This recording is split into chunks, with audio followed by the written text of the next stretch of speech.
Welcome to Visionaries Global Media, your number one source for podcasting entertainment.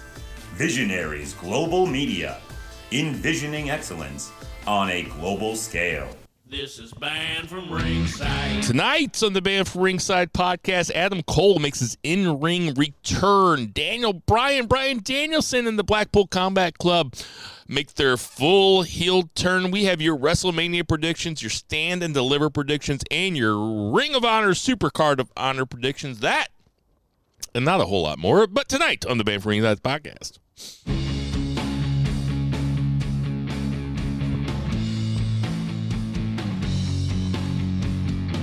Ditch that 9 to 5. It's time to feel alive. Hello, Marks. Welcome to the Banned from Ringside podcast. As always, I'm your host, Bill Vagey, a.k.a. Yada Your Bro Lena. And out there in Portland, Oregon, we have Two Beers. Zach Pullman. What's going on, Two Beer? Yada Your Bro Lena. Oh, man. It's opening day, you know. It is. Yeah, it's a holiday. Last episode we had episode 300. Reminiscing, and now we're back to just me and Bill, which is just like episode 1. So, yes, exactly where we were 300 episodes ago. Just the two guys, just how it was always supposed to be, right? Yeah. But also in wrestling history today, Chris Jericho put out his Man of 1,004 holds. So in honor of that, I would just like to use the AKA today of the Man of 1,004 cum joke. We are coming at you. I am coming at you from windy. It feels like it's getting ready to storm St. Charles, Missouri. JCB, as is his wont, which always happens on the opening day is usually on a Thursday, and we do the podcast on a Thursday, and it's usually the Thursday right before WrestleMania. So JCB, it's not the first WrestleMania prediction show that he has missed, but listen, a man's got to have a code, and JCB goes to opening day with his friends every opening day, and I respect the hell of it. I respect the hell out of it, and personally, I'm a little sick of the guy. So it's just just the adults talking. Before we get too far Thanks into for the invite, Jason. Before we get too far into it, I do, I was talking to Zach before this. A very dear friend of mine passed away this week, last Saturday. His name was Jack Stevens. We played in bands together. We bartended together for a very long time. I also played a lot of softball with him. Jason played a lot of softball with him. He was friends with Jason, too. So I don't want to get too bogged down in that because this is supposed to be an escape from things like that, and it's certainly going to be an escape for me because the last 4 days have been shitty. But I will just remind you, hug your loved ones. Don't be afraid to tell them that you loved them. I told Jack that I loved him all the time, and he said the same thing back to me. So I feel pretty good about that. Not a whole lot of regrets, except that he's no longer with us. And if you don't love somebody, just don't tell them.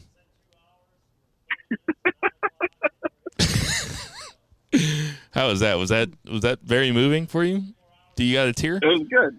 Yeah? It was good. Yeah? Okay. Let's get to that 3 count. 1, 2, 3. So it's an unorthodox show today. We are going to do a lot of WWE main roster stuff, obviously, a little bit later. So I'm going to say, Zach, what's the 1 count? 1 count. We can go ahead and start with AEW Dynamite. It was actually in St. Louis. I imagine some of the folks who were listening, some of our local friends went. I don't have social media, or I have it, I just don't get on it anymore. So I did not hop on to see which of my friends attended, but I'm sure some of them did. Oh yeah, there was people that are on the Friends of BFR page, and there were a lot of people there. I'll be honest, I wasn't able to go. I watched it on television, and I saw the stuff on social media. It looked kind of empty, but maybe we can get some confirmation on that. Maybe I'm just completely misreading it. But yeah, it was in St. Louis. Yeah, I was at Chaffetz, and with my alma mater, so I would have liked to have attended. I was supposed to go to AEW Dynamite, and then the pandemic hit, supposed to go to Chaffetz, and then I moved out here, and they came out here, but they didn't bring Dynamite. They brought Battle of the Belts, and I didn't want to pay for that shit. So anyway, maybe one day I'll get to go to a Dynamite. But this was at Chafetz Arena in St. Louis. Pretty good crowd. I don't know about the attendance, but St. Louis, they seem to be giving it their all as far as... They were certainly into it. Yes. Sorry, I'm trying to find my notes for how we opened. All right, so we opened with Perry defeating Matt Hardy. This is pretty standard match. Nothing to really write home about, but the main kind of point of this was to get Jack Perry a win, and so the MJF could come out and they could do a little promo battle. So at least the city of St. Louis got to see a pretty good MJF promo. This is one that will get lost in the annals of history as just a very good promo, but just because it was not transcendent, this is just like a typical kind of MJF. Basically comes out, they do a little back and forth.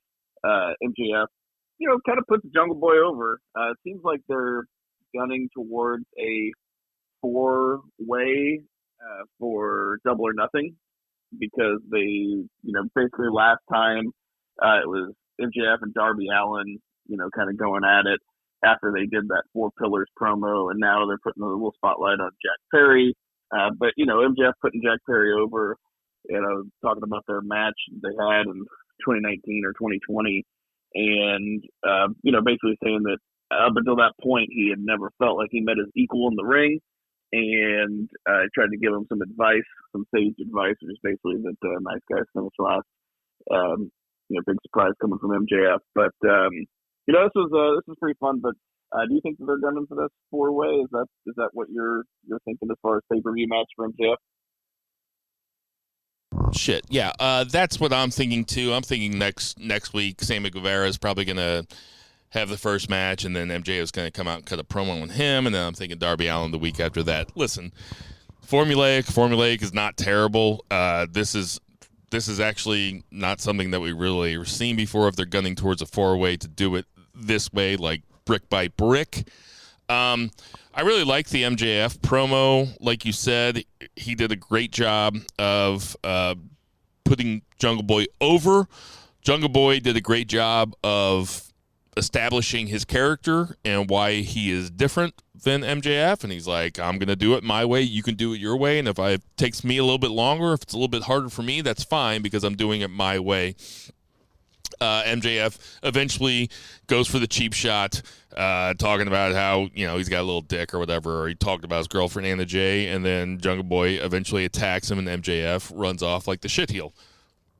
Booking 101, totally fine with it. I will say that this was a really long segment. Like when I was watching it, I was like, has there been a commercial? Is this a 30-minute segment? I was working while I was watching it, but it was like, man, it seems like this is really, really long, because I don't think they had a commercial during the match, or maybe they did, and I just don't remember it. But I was totally down with it. It's completely fine with me as long as the undercard is interesting and booked well, and that has never been a problem with AEW. Certainly after some things that happened later on in the night that I was that we'll get to later, that I'm a real big fan of. But yeah, I was totally cool with it.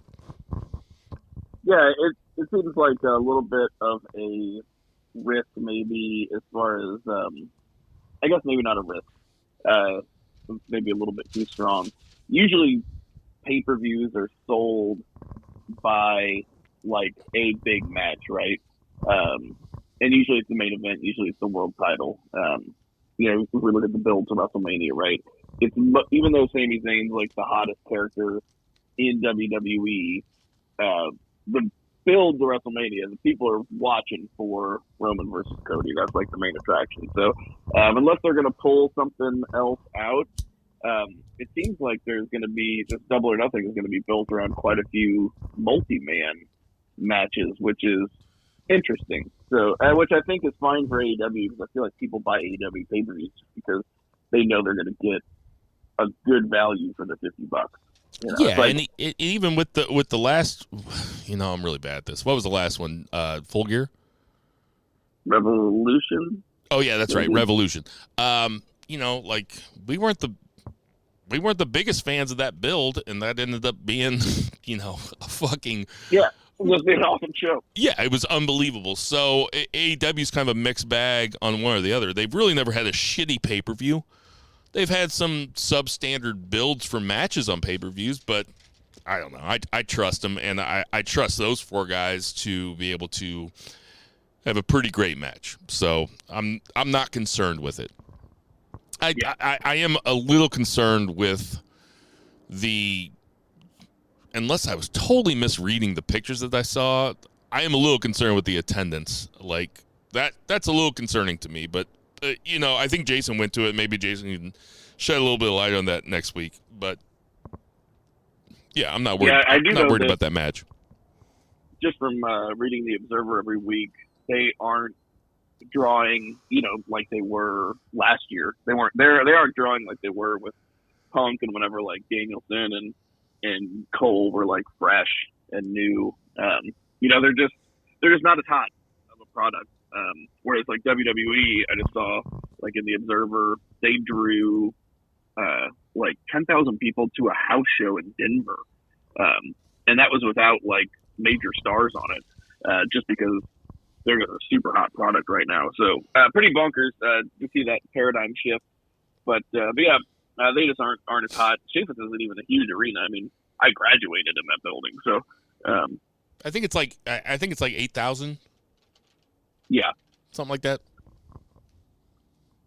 All right, so moving on, Alex Marvez backstage with Don Callis. One of a couple Don Callis segments here that I really enjoyed, but basically, why,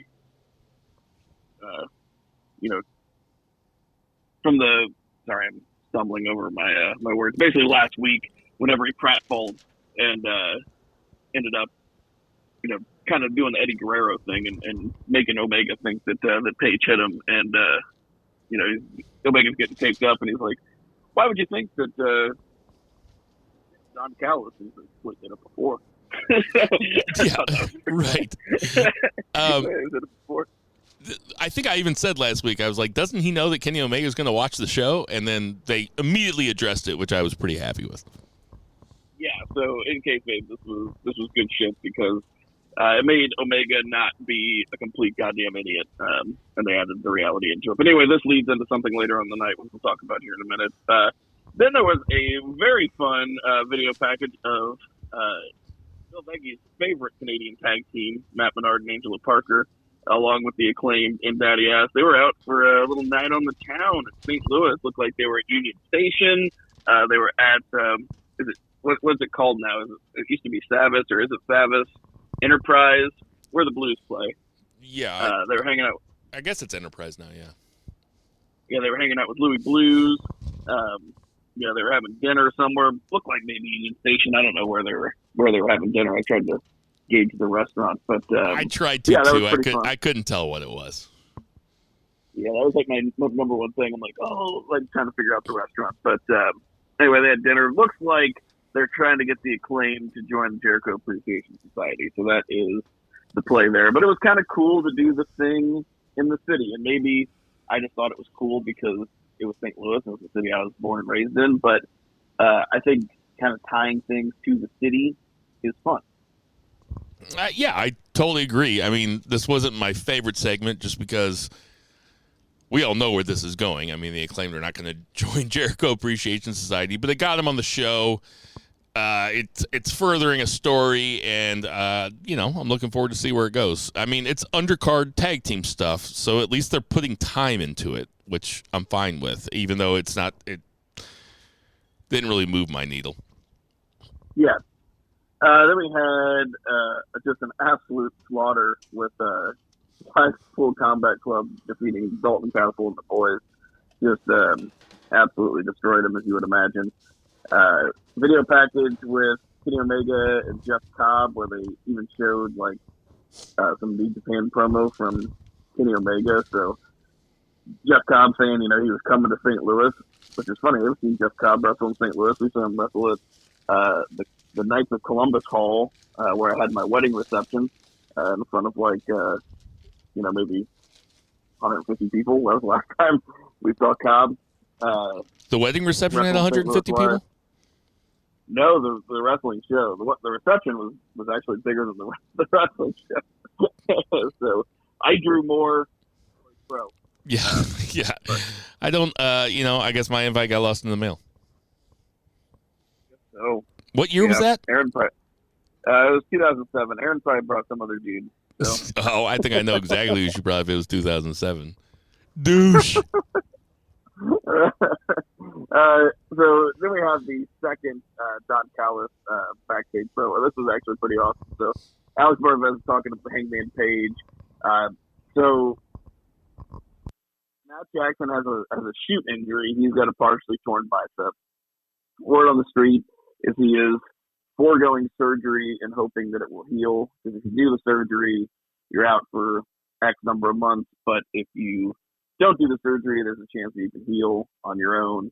And then worst case scenario, you just end up with if you don't heal, you just have to get the surgery anyway. So he's hoping to heal hold on. up. So I'm not a doctor, but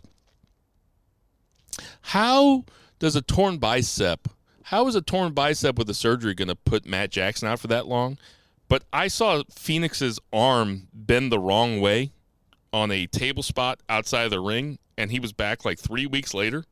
I think that one was just like a dislocation where it was like an out and in thing. I don't know that it had a lot of muscle damage or anything. It looked awful. This was like the worst thing I've seen since Psycho Sid broke his leg. Yeah. Yeah. And he was back like a month later.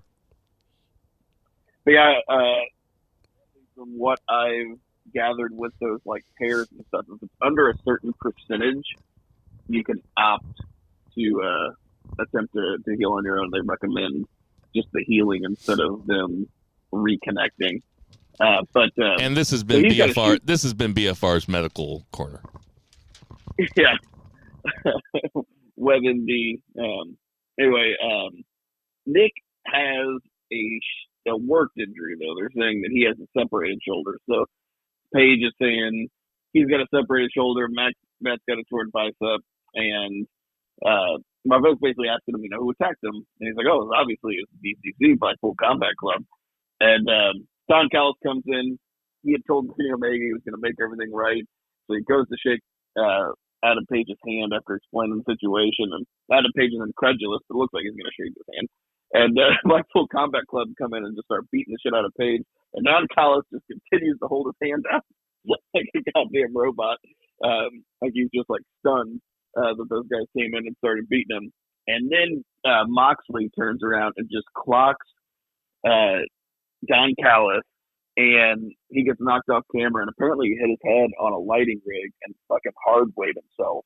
And so he's just pouring blood, which only added to the greatness of the segment. It was fortuitous juice. But, apparently he got hard weighed. Thankfully, right there at my alma mater is one of the best hospitals in the entire city. With St. Louis is a city of pretty good hospitals as far as per capita. We get quite a few of them. But one of them was like 2 minutes away.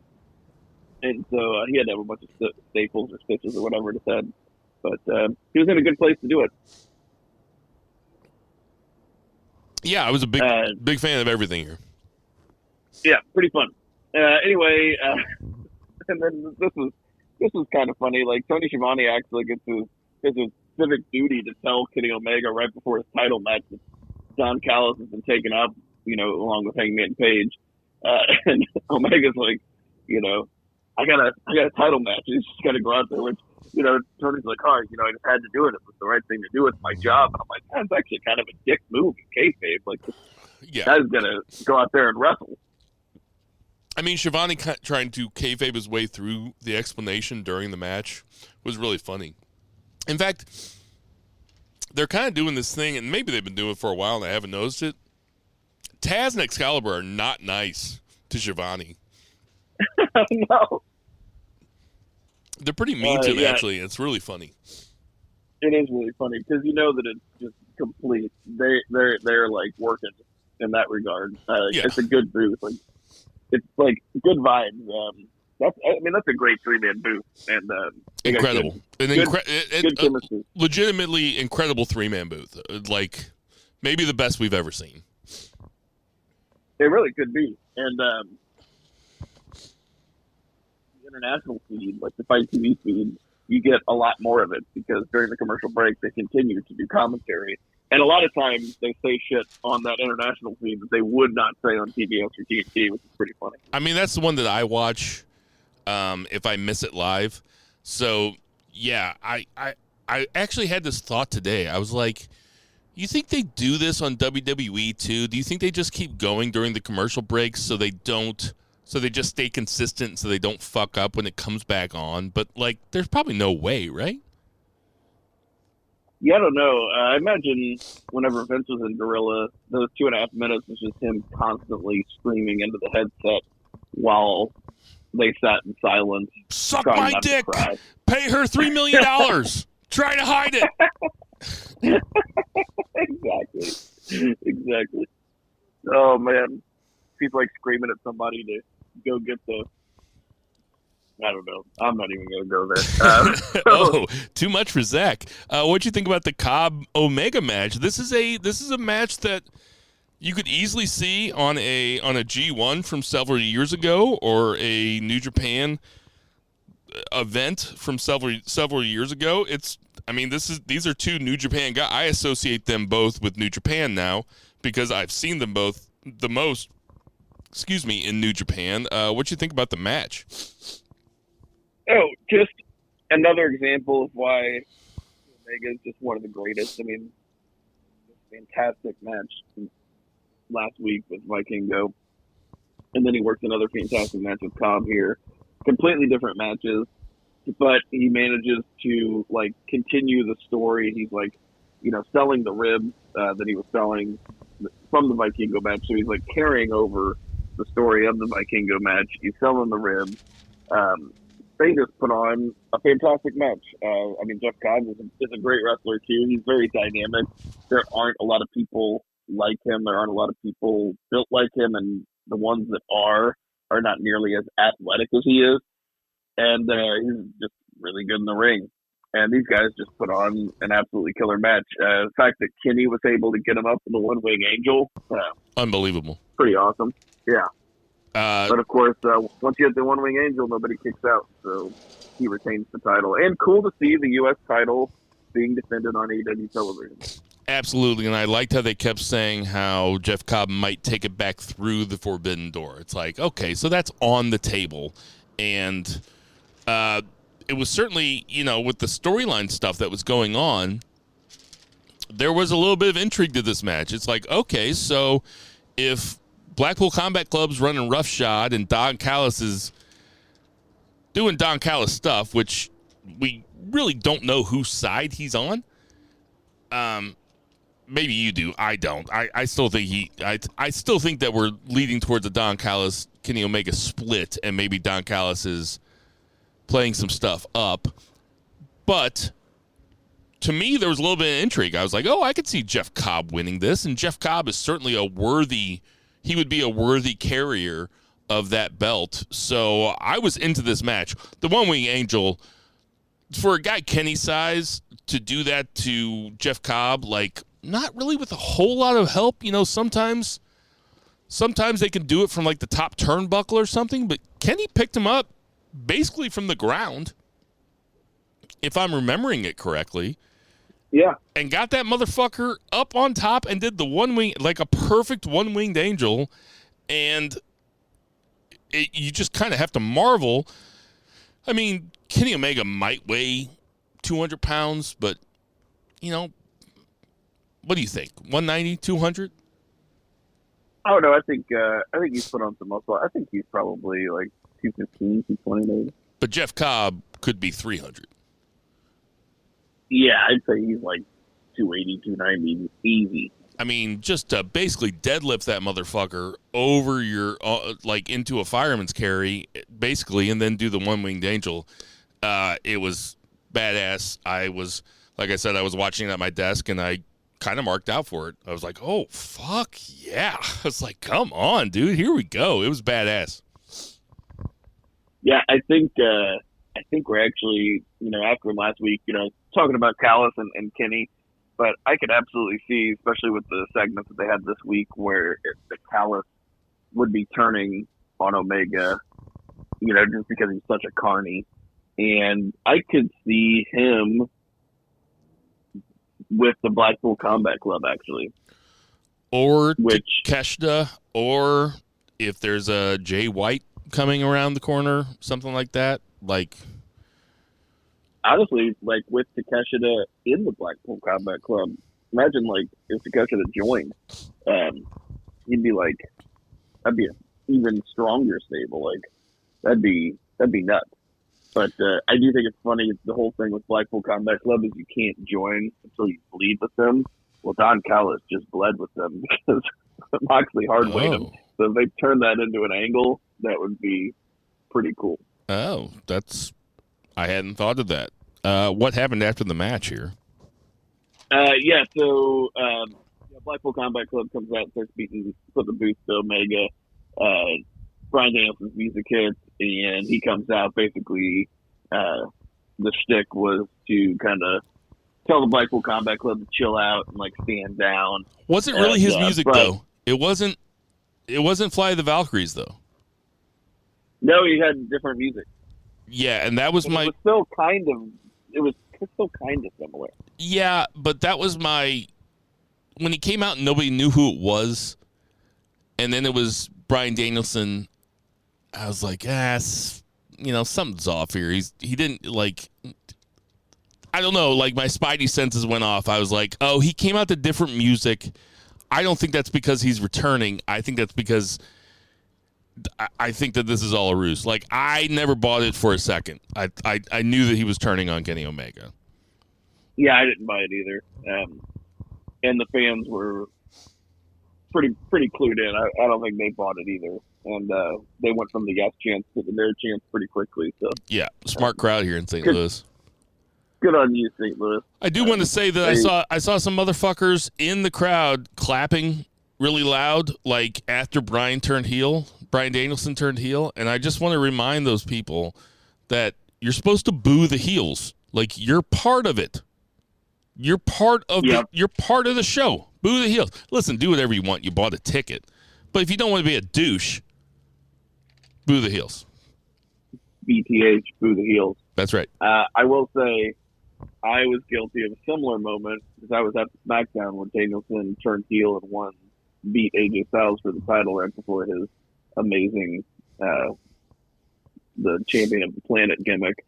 And I was doing the yes chant as he kicked AJ in the balls, just because people were so excited to see things happen, whether it's heel turns or title changes or both. You get caught up in the moment. So, well, listen, I give you a little forgiveness. Listen, you bought your ticket, but, we would call that absolute fucking bullshit. Unprofessional bullshit. Did you have dice in your pocket also? Shut up about the dice. Would you just leave it the fuck alone? So I've never fought for anything in my life. I will fight for this hat. Bryan Danielson comes in. The Blackpool Combat Club kind of backs off, and then Omega turns around, and Bryan Danielson gets ready for what they call the Psycho Knee in AEW, and the crowd is, like we said, God bless St. Louis. They were very smart. They saw it right away. And the Psycho Knee was really good. And if we are headed towards a Bryan Danielson, Kenny Omega feud, bro, count me fucking in. I think everybody would love that. Yeah, that is what we're here for, right? That's like a dream feud. We want to see those guys get 30 minutes at a pay-per-view, right? Have they ever? And I'm wondering if they're leaning towards that with the Double or Nothing, or if they're leaning towards an Elite versus Blackpool Combat Club trios match. Well, they could do both, but there's no way they're going to do a feud between those two factions and not do Bryan Danielson versus Kenny Omega, right? That's Like Tony Khan is a fan. He's a mark. He's just like us. Like that's what we're aiming for, right? Yeah, I mean, they did the 30-minute like draw, right? And then they haven't done anything since. So that they got to bring that back. I mean, you don't have guys on the roster like that and just keep them apart forever. Like, that's a money match. So we got to do it. And the truth is that I'd like to see Omega versus Claudio also. I'd like to see Omega versus Ambrose or Moxley also. Like, I'd like to see all those matches. But we're talking about maybe pound for pound the 2 best wrestlers in the entire fucking world. At least 2 out of the 5 best wrestlers in the entire world, right? I mean, I don't think that's out of pocket to say that, right? Not even. Yeah, you're 100% accurate. I mean, you got Okada, you got those 2. You got my boy Vikingo. You got Will Ospreay. Like, I mean, it's only a handful of guys. It's well documented on here that Bryan Danielson is my number 1 guy. But yeah, let's fucking see it. Yeah, Psyched I feel like top 5.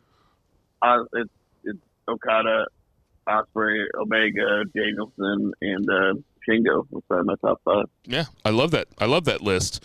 I was really happy to see Bryan Danielson flip heel because as great as Bryan Danielson is as a babyface, I love heel Bryan Danielson. Like, love it. I love it more than babyface Bryan Danielson. Where are you at if you had to choose between the 2? I mean, it's a stupid question. I know what you're going to say. It's definitely heel. Yeah. He's just so good at it. He's really good at it. He's so good at everything, man. His champion of the planet gimmick, where he basically made himself a heel by being a environmentally conscious human being. Yes.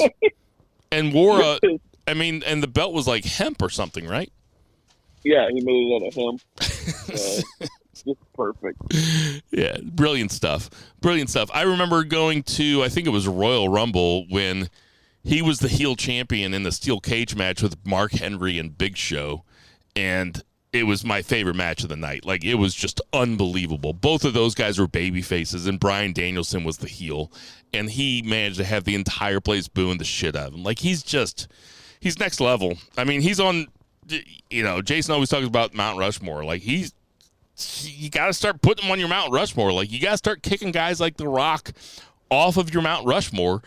If you, like, he's been in our lives. If you've been watching wrestling since 2009, which is when I got back into it, we're talking 14 years of a guy who has just been at the top level of everything. Yeah, that's hilarious. You mentioned that match. I've never seen that match, but the fact that he was the heel and then there's 2 huge guys, baby faces, that's a fun dynamic. In a steel cage. And he managed, he managed to have, and I think he won by climbing out of the cage too. Like, it was just so annoying. Everybody was so mad at him. Like, it was so good. Only guy to ever get a good match out of the Fiend. I think that puts him on the Rushmore alone. Right. All right. So video package, FTR challenging the Guns. We've got that match is next week. So it's the AEW Tag Team title match. If FTR loses, they will leave AEW. So I am fine with either thing. Honestly. I don't even have social media, and Zach Carwood is annoying to me. But they are a fantastic tag team, and honestly, I really don't want to see them anywhere else unless like New Japan or something. So okay, so I mean, I have social media, but I've told you before that I generally try to stay off wrestling Twitter because somehow wrestling Twitter seems to be more toxic than just regular Twitter. I don't know what it is. Maybe it's just I'm annoyed by it. It's like I'm always like, man, everybody should just be enjoying this stuff. Instead, everybody's just trying to one-up each other on how much they know about it or, like, what people don't remember. It's like, okay, so I don't care if you remember some Matt Taven match from 2008 that I don't remember. It's like, it's so weird. It's It doesn't make me feel good. You know what makes me feel good? Watching wrestling, talking about wrestling with my friends. So I don't even know what Dax Harwood has done, but the Guns made a lot of references to them just bitching about it and getting their title shot match. Is that a shoot? Is that a work? I don't know. I mean, it's kind of like Darby's comment about, what am I going to do if I don't get a title shot? I'll probably just complain about it on Twitter. Like, that seemed like a veiled, hit, shoot mark on the Dax. He just complains about fucking everything. He's like an even whinier CM Punk. It's no wonder they get along so good. Oh man, that is quite the indictment. Did you see the shit that Ronda Rousey said on Instagram? Yeah, she's another one, man. Although she's just a shit person in general. Like sometimes, like social media amplifies, it'll there's like a genuinely like good person that you would like get along with normally, and then like their social media persona, even though they just think it's like them, it just makes them very unlikable. Yeah. I think Ronda Rousey is just unlikable, and that's just amplified by that. Dax might not be. That seemed like a veiled shot. Dude. Was that a veiled shot at Samir Masalim? Not at all. Samir, that's weird. That's where my head went. That is funny. Samir is the Ken M of Friends of BFR. I don't know if you know Ken M, but I just said that to say, hey, Samir, come find me. Samir is great, and I love his social media persona because about 80% of the time I know what he's talking about and it's funny, and the other 20% I have no fucking clue and it's still funny.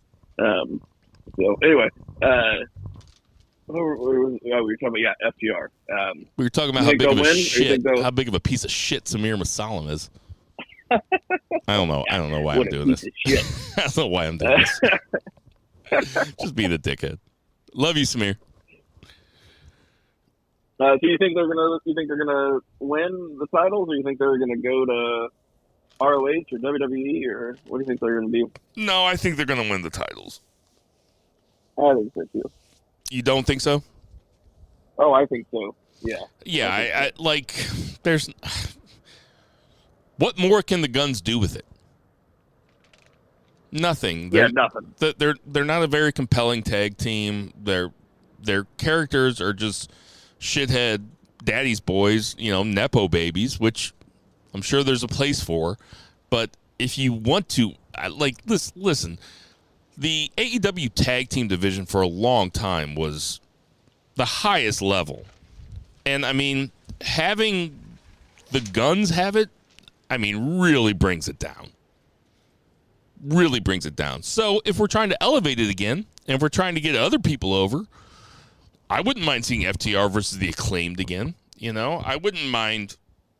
I don't know. I wouldn't mind seeing FTR versus Jungle Boy and Hook, and that's me talking as somebody that's not a really big fan of that tag team. But every other option is more interesting than the Guns. Yeah, I mean, the Guns having the tag team titles in AEW is like there's like this 5-star fantastic restaurant. The kitchen just like implodes from within, and then it ends up like the only person with seniority is like the dishwasher, so he ends up being like the executive chef, and it's just like complete garbage. And that's kind of what it's like for the Guns having those tag team belts, because it was a fantastic division full of just absolute quality, and now it's lesser than with them at the helm, and it's not their fault. In particular, they're still young, and maybe they'll get there. But right, and they were put now into they're just a stone dishwasher trying to put out a 5-course meal. They were put into a spot that they probably weren't ready for, and they've done fine with it. But we're in the big leagues now. We have teams that are actually over. We have the Lucha Brothers. We have Aussie Open that could come in at any time, and they could heat up at any time and put on 5-star classics with FTR, there are things that can be done with the tag division that just aren't being done with the Guns there. So God bless them. The They did everything they could, and I'm sure they'll be back. They didn't drop the ball. I'm not saying they did a terrible job. It's just they're not over. Yeah, that's the thing. It's not their fault. Like, there's just them, like, there's kind of like placeholder camps. And good on them for getting those belts. Like, I mean, and putting the work in, and you know, Tony let them, you know, hold them for a minute. That's cool. They're not due for a lengthy reign because they're just not hot. You got to put it on a hotter team. Yeah, maybe Jamie Noble has twin sons that can come up and win the next one.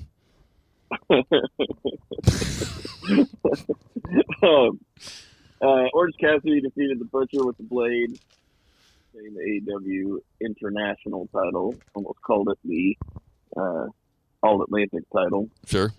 Which was a cooler name, even if it didn't make any sense. But I gotta admit, I agree with you. I thought All Atlantic was a cooler title too. Yeah, even though it was like not necessarily geographically accurate, but oh well. This was a fine match. You know, Orange Cassidy, he's on like every single week. You know, wrestling. You know, he's super over. Happy for the St. Louis crowd to get to see him wrestle. That would have been pretty fun. But yeah, he retained. Jade Cargill video package. Man, just got these like one-piece suits. She is just an absolute specimen. Anyway, she's super mad at Tara Valkyrie. And funny thing I heard, so they shot some stuff ROH, they shot Rampage, and I guess Ty Valkyrie wrestled Tootie Lynn, and Tootie was super over which is not a surprise because been any show in any show in St. Louis, Tootie is super over. But I guess like she was one of the most over people in the building. Oh, that's great. For Dynamite or Rampage or anything. So for those of you that don't know, she is a local St. Louis wrestler that friend of the show, Joey O'Farrell, has booked at several shows, and she's really fun. So good for her. Yeah. So Juice Robinson's going to wrestle Action Andretti this Friday on Rampage. Just kind of like going to roll over him on his way to Ricky Starks. You had Ruby Soho, and she was out there with Saraya and Toni Storm, and she defeated Willow Nightingale. I don't know. This was a Bullet Club match. It was just like constant. It was not even Bullet Club. It was like House of Torture, basically. And I felt bad for Willow Nightingale. I feel like Willow Nightingale really kind of needs a win. Been talking about this for a while. You know, her losing it's like, it's whatever. It's like the like losing on a week to week basis. It's not like the worst thing in the world, but the fans are behind her organically. It's the same thing with Takeshita. The fans are behind them. Let them win more than they lose, instead of the other way around. I just feel like they're always losing. So Willow Nightingale loses again here, and they go. They're stomping on her. Like the House of Torture is wont to do, and then Riho comes out to make the save with Sky Blue. They throw Blue out. They're beating up Riho, and then Jamie Hayter makes the save. And Jamie Hayter got a big pop. St. Louis really likes Jamie Hayter. So, and it looks like Hayter and Riho are going to wrestle for the title. So basically, Riho just saying, she points at her like midsection and does the whole belt sign. She's like, I'm gonna have that belt, which Riho's great. I don't think she will though. Yeah, this entire thing just confused me. I was like, what is going on here? Lots of interference. I think I know who is on everybody's side, but I gotta be honest here. And I don't think this makes me a misogynist, but, maybe it does. I don't care about this shit at all. I think if it was like Toni Storm versus Jamie Hayter for the belt or something, or Ruby Soho versus Jamie Hayter for the belt, I would probably be all about it. Well, maybe not. But like, tell me a story though. Like, do something. It's just too much. It's trying to get everybody on the card, having Riho and Sky Blue and Tony Storm and Jamie Hayter come out. It's like it's just too much. It's the WCW-ification of AEW, and this has been a constant bitch of mine for we're going on 4 years now. So I don't want to beat a dead horse. It's just I don't know. I got nothing to say. No, it's not good. So this ain't good. No, it's not compelling. Video package of Powerhouse Hobbs. Putting him on TV even though he didn't have a match. Fine, TNT champ. And then we had Adam Cole beating Daniel Garcia. So Adam Cole, first time back in the ring for after 9 months, and they told a nice story here. Pretty early on, Garcia hits him with a pile driver, and they're all kind of freaking out. And Adam Cole rolls out to the outside immediately. So really good selling. Basically. These guys are both excellent in the ring, so I knew that they were going to have a good match. But, fun story that they told, really playing off the sympathy of the concussion and our empathy and admiration of Adam Cole. So, good job there. But Cole hits the Panama Sunrise, does the boom, gets the win, and Britt Baker comes out, and they hug, and they kiss, and then the confetti comes off. So, kind of cool because it's one thing for him to come back and get a win, but this kind of felt like an event, right? Like a celebration. And I tell you what, man, I've listened to some interviews with Adam Cole, and I've seen him like on Twitch and stuff, and this guy is just absolute salt of the fucking earth. Like, just usually, you see like guys with like hot girlfriends, and you're like, oh man, like look at it, you get jealous. He's like, oh, you got good-looking guys, got money, living his dreams, got this hot girlfriend. Like, I'm jealous of Britt Baker. That's right. She gets to live with Adam Cole. That's right. That's right. Just too good for this world. Few things about this match. Daniel Garcia seems like a natural. He seems to be coming along really good. This was a good match. They told a great story. The announce team did a great job talking about how Adam Cole was, probably didn't have his sea legs under him and needed to get back acclimated to the ring. That's a story that I like to see, because then the upset is always there.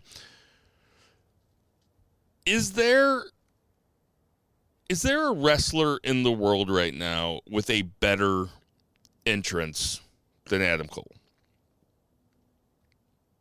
You mean just as far as like fan interaction, or?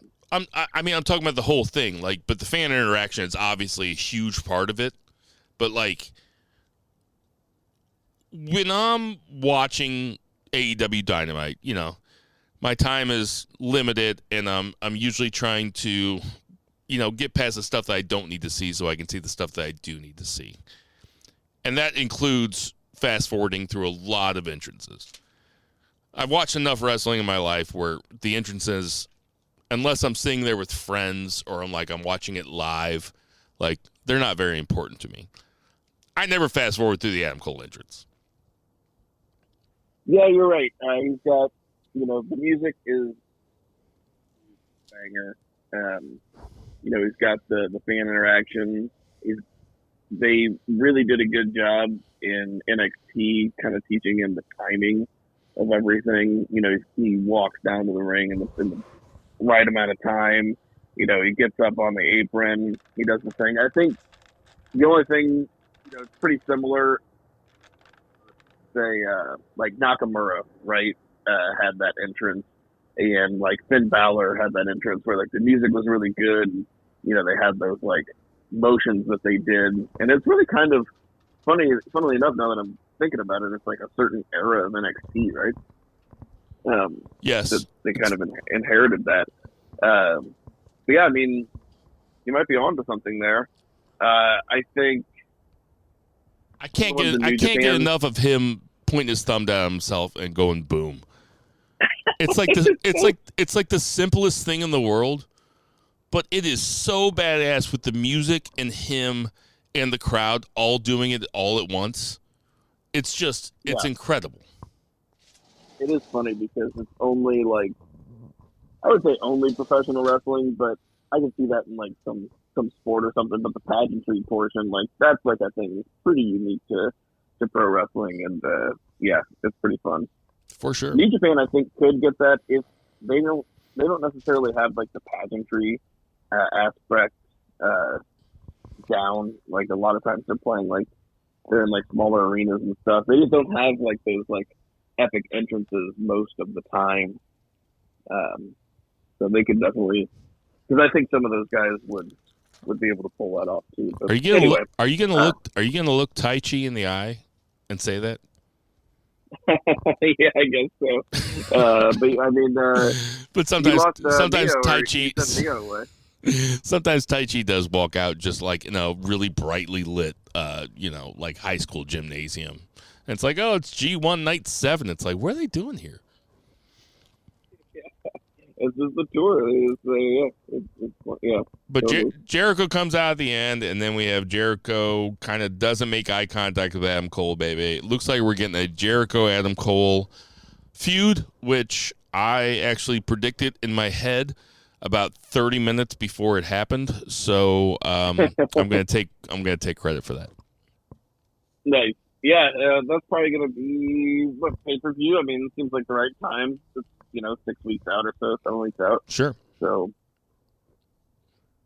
that'll be a good match, and that'll be, Jericho seems to lose a lot of these, springboard, and it'll be a nice little babyface run here for Cole.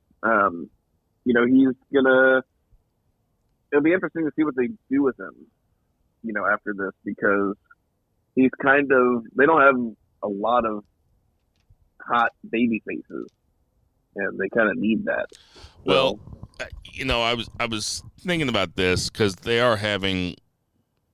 It does look like they're going towards this 4-way at the next pay-per-view with MJF and the other pillars, which is a good idea on paper. It seems like it's going to be a good idea in practice. I don't see MJF losing that. No. After that, I mean, MJF can't hang on to this belt very long, can he? That's what I'm wondering. It's like, I mean, he's a weasel. Yeah. Do you roll with somebody else? Do you heat up a hot baby face? And I mean, I think Adam Cole. It's either Adam Cole or Kenny Omega. Hangman, I guess. Hangman could. I wonder. I kind of feel like they're gonna do the Kenny story, the Kenny and the Bucks, and kind of the Elite story before they would go back to Hangman for the title, but maybe not.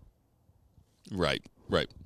Paige was champion was arguably their hottest period. Yes, that was also, when you said that earlier about ticket draws, and you were talking about how WWE filled up a house show with 10,000 people, that really kind of like underscores that when they were at the hottest, WWE was at the lowest. It was not good. It was not a good product. People were not into it. WWE has gotten pretty good in the last year or so.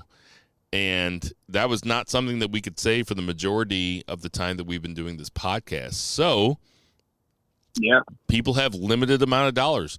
People have limited amount of time. They're not like us. They don't have a responsibility to the listeners like you and I do to watch all this shit. Hell, even we have limited time. Yeah, I just told you. I just had a huge confession where I said that I fast forward through a lot of entrances, which a lot of people might take me to task on that on wrestling Twitter if I was ever on there.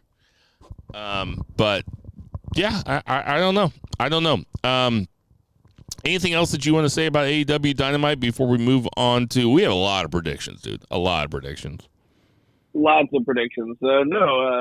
Pretty thorough discussion of all things AEW currently. So I liked it. I enjoyed it. Let's get to that 2 count.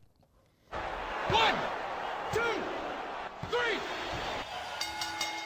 All right. Don't want to spend a ton of time on this because we really don't spend a whole lot of time talking about ROH in general, and some of this shit is I'm looking at it for the first time. I have not looked at this card till right now, but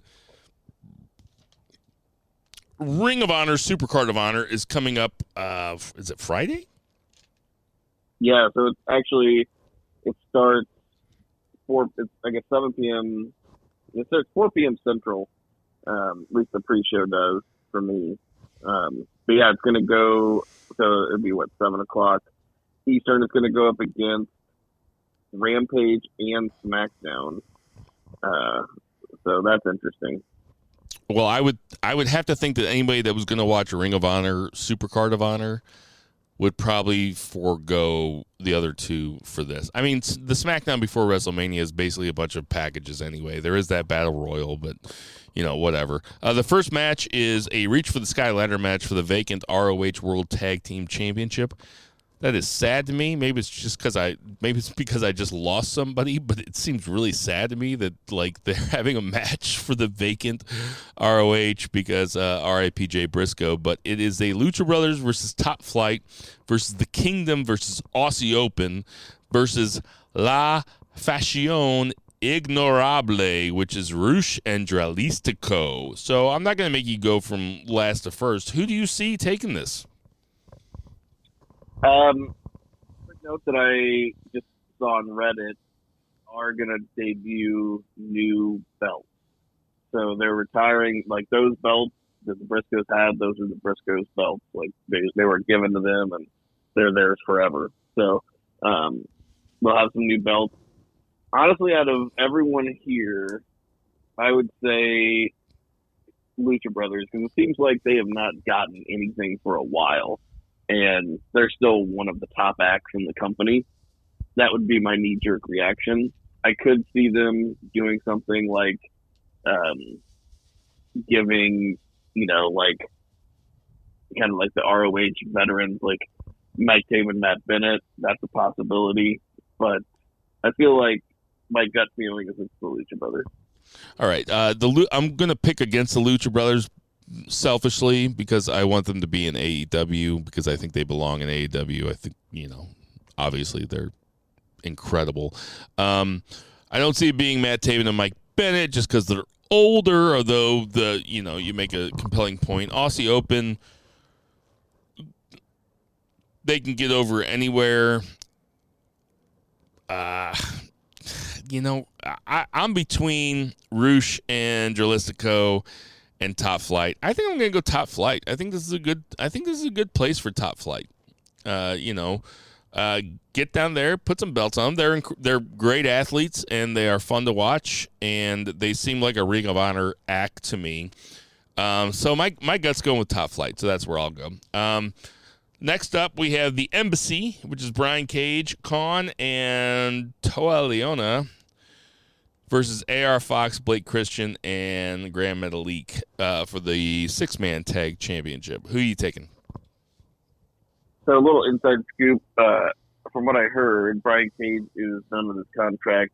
So unless he resigns, he's probably dropping these belts. So leading AR Fox, Blake Christian, and Metalik.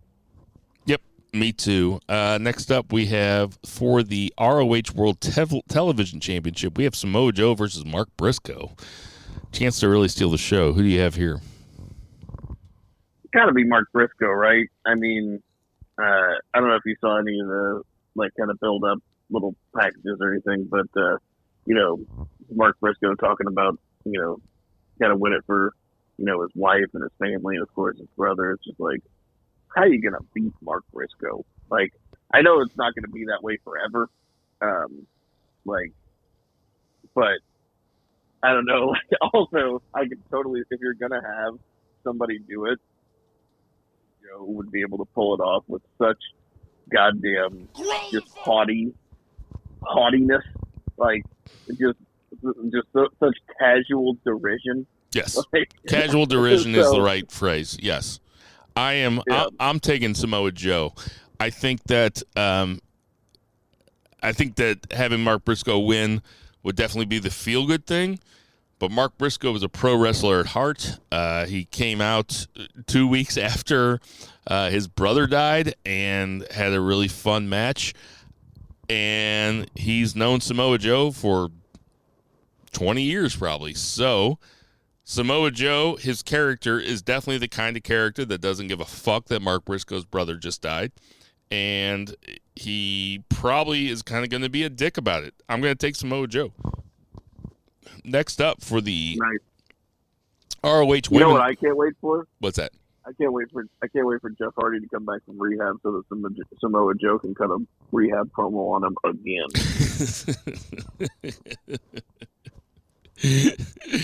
Like Samoa Joe looking Jeff Hardy in the eye and being like, the wrong Briscoe died. Wait a minute. Athena versus Yuka Sakazaki. I'll admit I'm not familiar with Yuka Sakazaki, but this is a singles match for the ROH Women's World Championship. Athena is the artist formerly known as Ember Moon. She is the champion right now. Who do you got? I've got Athena, and you would know Yuka Sakazaki if you saw her. She was at the very first Double or Nothing. She wrestled in the very first AEW show. Oh, that's right. Her name was Naomi? Yeah, I do know her. Oh, shit. No, but you'll recognize her when you see her if you want to. Yeah, I'll take Athena too. I mean, when in doubt, go with the champ. We have for the pure championship. I didn't even know. I'm looking at this for the first time, and I'm like, holy shit! We have Wheeler Yuta versus Shibata. That's happening. Awesome. That's a match. Yeah. Yeah. So, Shibata is wrestling, and like they're not. He hasn't wrestled in New Japan since he went into business for himself with that exhibition match, but I think that's just because he went into business for himself, and they were not thrilled. Like, sure. Seems like he is cleared, to do shit. But yeah, it's pretty wild. I mean, I'm stoked for Wheeler Yuta. That's got to be awesome for him. I do think Wheeler Yuta wins. I can't imagine. I don't know. That'd be crazy. I think Shibata's just kind of, dipping his toe in and doing stuff here and there. Yeah, I'm with you. I'm going with Wheeler Yuta, and not only because of the Shibata factor, dipping his toe in and making some money and wrestling in the States, but the other reason is it looks like we're gearing up for a huge Blackpool Combat Club angle, and Wheeler Yuta walking around with a belt looks better. And this is still Tony Khan's company, so I'm going to go with Wheeler Yuta. These last three matches, like I said, I haven't looked at this card. These last three matches are unbelievable. We have I know, right? Vikingo versus Commander. I just looked up both of their ages while Zach was talking, because I don't listen to Zach when he's talking. I basically just look at Wikipedia. Vikingo was born in 1997, and Commander was born in 1998. These are two young fellas. They're both 25, 26, 24, something like that. This is a singles match for the AAA Mega Championship. Vikingo has the belt. Who you got, Zach?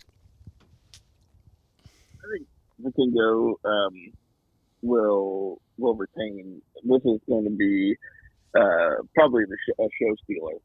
Though these guys are just both outrageous. I mean, this right here is like worth $40 alone. As far, or I wouldn't say it's worth $40 alone, but just having this match on the card, you're going to get your $40 worth. Yeah, I mean, Vikingo is kind of on his tour of the U.S. right now, probably trying to see how much money he can make here in the next 10 or 15 years. He is only 25 years old. He'll be 26 later on this year. And right now, I think that I'm not going to call him the best high flyer that's ever lived or anything like that, but I will say that he's a guy that has a lot of juice behind him. And he could be at the end of his career the best high flyer that ever lived. Like, I mean, he's probably the best high flyer wrestling right now as far as just the most dynamic. Yeah. Commander's like on his kind of like U.S. tour too. Also, I don't know what promotion, but I have to look. But same week or same weekend. This weekend, it's at like one of those, you know, like there's a bunch of indie shows that surround WrestleMania. There's going to be a match with Vikingo, Commander, and Taurus, and like a triple threat. And Taurus is like the best lucha base I've ever seen. He's a massive like lucha dude. So that's going to be awesome. So I'm going to have to furiously Google and find that. But anyway, go on. Sorry. Yeah, it's. I don't want to call him the best high flyer now because I don't want to be. I'm prone to hyperbole sometimes, and I don't want to be too prone to hyperbole. But he's extremely innovative and extremely talented. And if you haven't watched him, I recommend watching him. I'm going to go Vikingo here too. I mean, he's my favorite wrestler of all time. He's on my Mount Rushmore. I think Trevor Dame described it best. I hopped on wrestling Twitter for a few minutes just to check on all the CM Punk drama for a minute from the Singapore message board. But I saw Trevor Dame, and he said that Vikingo will take what is already an impressive move and then add like 4 qualifiers that make it even more difficult, just very casually, to where you're just like, it's so unbelievable. Like when he did the 630 to Kenny outside through the table, like not only was he doing a 630, but he did it from a springboard, but the springboard was the second rope and not the third. Yeah, rope. it was the second rope, right? Yeah, second rope, and he did it off of 1 foot, and he had less time to do the rotations because Kenny was on a table. Yeah, and just like all those things, like, and I was like, that's actually pretty accurate because, you know, he doesn't just do a Frankensteiner. He does like an inverted 450, and then he puts his legs around the guy's head and does a Frankensteiner. You're just like, Jesus Christ. Right. So, he's like the type of guy, you know, when I was, you know, like back in 2000, 2001, when you used to order pay-per-views and you could tape them on VHS, which is what I used to do because I'm an old man, and then I would just save the VHSs. This is how much I haven't changed in 23, 24 years. when I would sit around and get drunk and high, and people would be over, I was like, you guys got to watch this Table, Ladders, and Chairs match. And it was TLC 1, which was the Dudleys, Edge and Christian, and the Hardys. And, you know, there are 8 spots in that are still to this day. If you saw them on a regular television show, you'd be like, this is insane. But that was the one that I would show non-wrestling fans and be like, hey, check this out. You're like, see? It's not all stupid. Like, it's fun, right? This is fun. And, like, by the end of it, they'd be going nuts with me. Probably has something to do with the weed and the beer. But, like, Vikingo is, like, the type of shit that I would show somebody that made fun of me today. I'd be like, watch this guy. And it's like Cirque du Soleil shit, basically. He's like insane acrobats, but you know, I digress. For the ROH World Championship, we have a singles match between Claudio Castagnoli versus Eddie Kingston. Who you got? I'm gonna say Claudio. I mean, it'd be kind of neat for Eddie to get,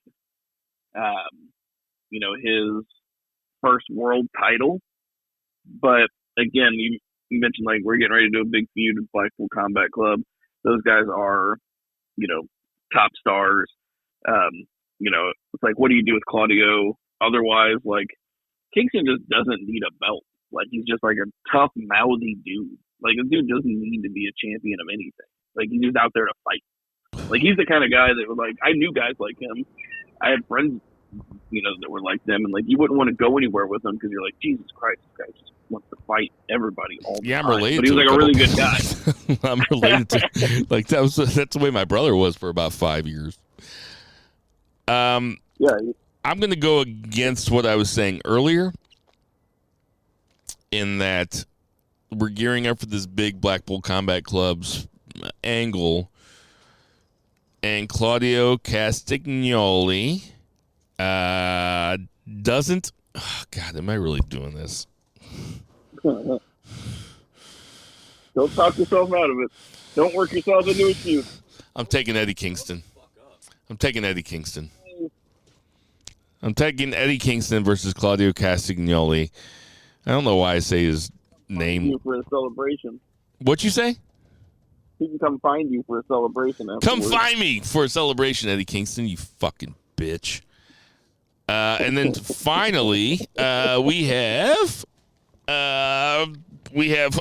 like, I didn't even know this match. Like, again, I didn't know this match was happening. Daniel Garcia versus Tanahashi? What the fuck?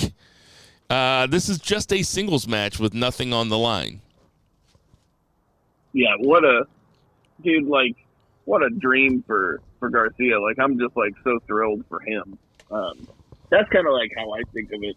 I just think about how cool it would be for these guys to be like, Tanahashi doesn't have a whole lot of years left in him, and I just imagine, 15 minutes in the ring with Tanahashi, you're gonna learn so much. Yeah. Anyway, it's gonna be awesome. Yeah, I mean, I'm gonna take Tanahashi. There's no reason for Tanahashi to be putting over Daniel Garcia. Shadow would have him lose, but TK ain't gonna have him lose. Well, it feels like people have been writing the end of Tanahashi's career ever since I started watching Tanahashi, and as far as I'm concerned, I haven't seen him slow down too much. So I'm not ready to see him go yet, and there's no reason for Garcia to go over Tanahashi. So that was our ROH Supercard of Honor predictions. Go 3. We just had somebody else just joined.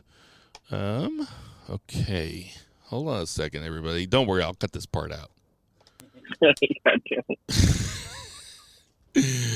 All right, go ahead and turn that on. Yeah, there you go. Hey, everybody, welcome Vice to the show. Vice, hello. What's up, Mark? Oh, hi. That's Zach Pullman. You might know him as Two Beer Zach. I remember him. I was telling Zach beforehand that you and I went and saw John Wick 4 Saturday night, and I told him I think it's probably the best one. Holy shit. Is it the best one? Okay, so, hey, Zach, have you ever been to a movie with Bill? Talking to the mic. I have. I actually saw John Wick 3 with him. Yeah. Okay, so you're aware of how Bill likes to talk through the whole fucking movie. Can't be quiet, right? This guy fucking lost his soul like 7 different times. I think that's what I told him. I was like, yeah, I think my soul left my body a couple times, man. That's how great it was. Like there was a couple sitting next to us. Who, I like the fat guy who looked more like JCB than me, you, and Bill. And talking to the mic. And they were even like, "Can you tell that dude to shut the fuck up, please?" No, they didn't. Shut up. They did not. Oh, they God. never said that. They were like, "Calm your boy down." I'm like, No, they never said that. I'm like, shut he's up. drinking. It's 8 o'clock. I brought you popcorn. It was 11 o'clock at night, man. It was a 3-hour movie. We packed a lunch. Yeah, we were like eating edibles inside there and Man, fucking dude. vaping. Like it was an ordeal. But yes, the movie. Whew, It was the shit. It was the shit. Okay, let's get to that 3. I will say, if you lined up all the members of BFR and you said which one of these guys talks the most in the movie theater, I think the majority of the people would be wrong. That's right.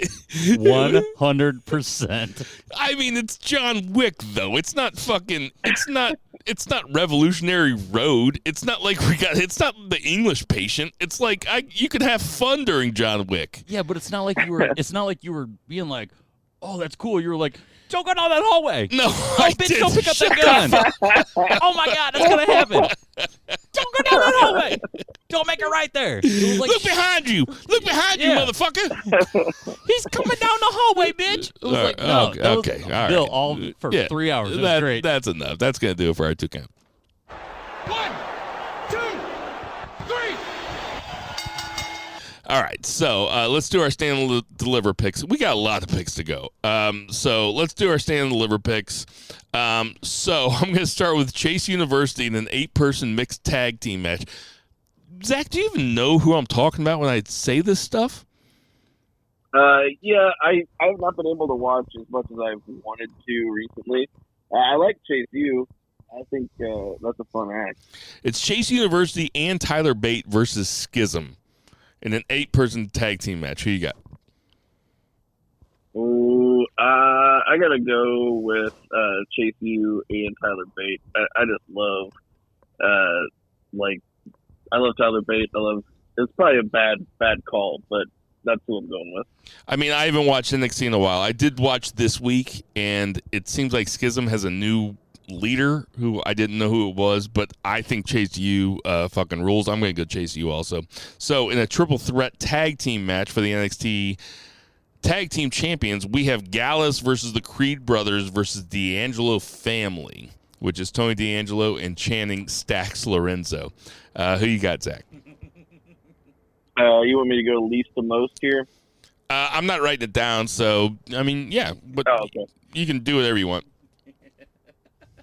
I just didn't write it down beforehand, so. Just whatever the fuck you want. Yeah. Not like it matters. This is the way most podcasts do it, though. Most podcasts don't write it down. They just kind of talk about it. We keep receipts.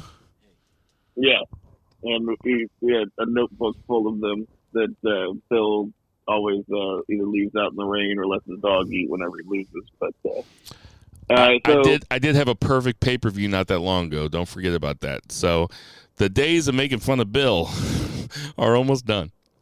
Kind of. Least likely, I'll say the Creed, and I'll go in the middle, Tony D'Angelo and Stax, and I think Gallus will be the winners.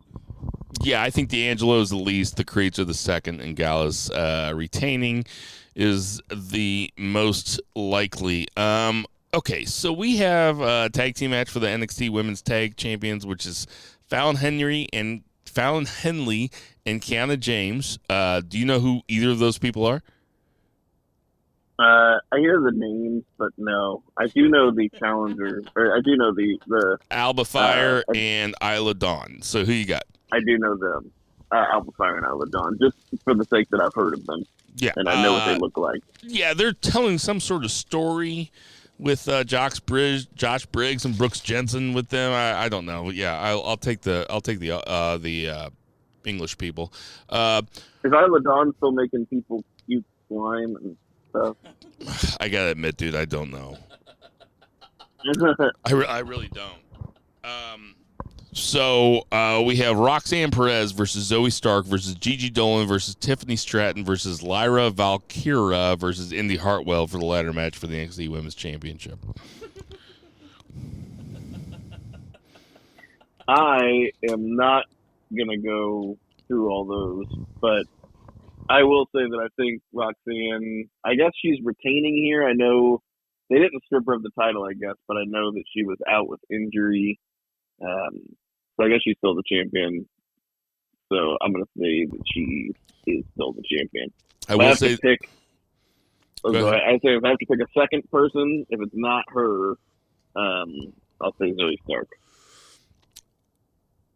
Yeah, so like I said, I watched NXT last week. There was this terrible backstage segment with Roxanne Perez talking. She comes back and she talks to HBK, and she's talking about how when she passed out in the ring, like part of it was anxiety, but now she's cleared. And HBK was like, well, you know, he's like, I'm still worried about you. I know you're cleared by the doctors, but I'm still just worried about you. Like, it was just like, it was supposed to be dramatic. It was absolutely terrible. But they're obviously telling a story with Roxanne Perez. I'm going to take Roxanne Perez. Okay, we have Johnny Gargano versus Grayson Waller in an unsanctioned match. Who you got? Oh, you think this will be better than Gargano Ciampa unsanctioned? I think it has the opportunity to be really, really fucking good. Yeah, I'm joking. I shouldn't shit on it. I think it will be good. I do think Gargano will win, though, because he is an absolute superstar in NXT. And even though, you think older guy put the younger guy over, not in this case. I think that Waller could probably lose every single match and still be very, very over. I think that Grayson Waller is a star.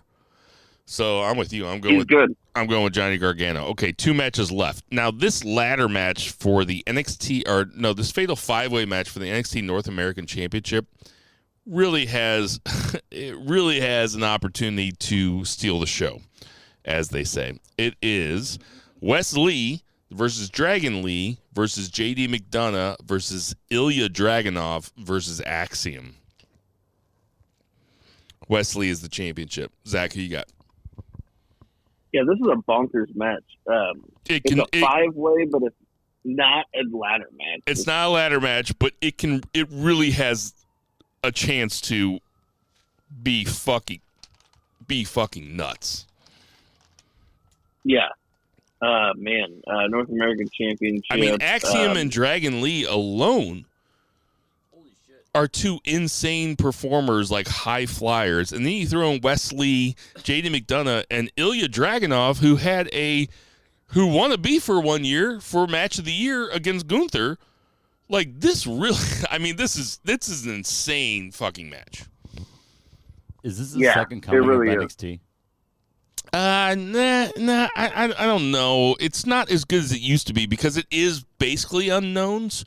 And, like, when it was good, it was, like, all these indie guys that people knew, so, like, they knew they could go. But it is basically still unknowns. Axiom is a little bit different. Dragon Lee is certainly different. It'll, I mean, it's a great question. I mean, these guys can fucking go. Oh, yeah. Who you got? Dragunov. I love that guy. I love Dragunov, too. Who you got, Zach? Oh, man.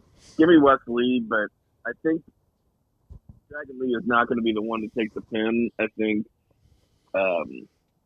he's going to look real strong, though, in this outing, for sure. But, yeah, give me Wes Lee.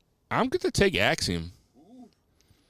I think that Nice. I think that they're getting way behind him, and I think that JD McDonough and Dragunov and maybe Wes Lee and Dragon Lee are built for different things. I think Axiom is the perfect North American champion. He, like, Wes Lee is an awful promo, like an almost offensive promo. Like, when you watch him, you're like, God, this sucks so bad. Axiom, at least he doesn't talk. I'm taking Axiom. And then finally, for the singles match for the NXT Championship, we have Braun Breaker, who's the current champion, versus Carmelo Hayes. They've done a spectacular job building this match.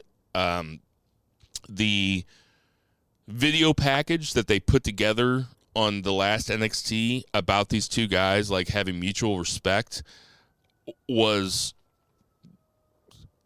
got me pretty hyped up for the match, I'll be honest. So, Braun Breaker versus Carmelo Hayes. Who do you have, Zach? I think they're going to do it.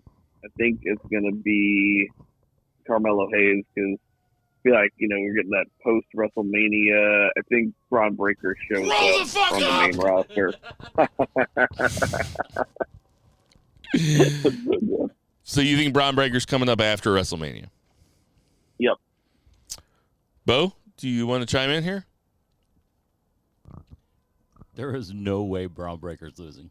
That guy is so awesome. I think it's more likely that Carmelo Hayes loses and then comes up after WrestleMania than it is that Braun Breaker loses and comes up after WrestleMania. Absolutely. Braun Breaker's just going to keep rolling. How good is that guy, though?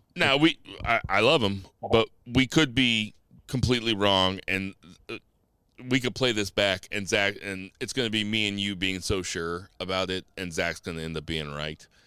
I'm willing to take that risk. I am betting on Braun Breaker until Braun Breaker loses. Braun Breaker. That's going to do it for our 3 count. Tom Brady. What the fuck? Absolute fucking bullshit. So.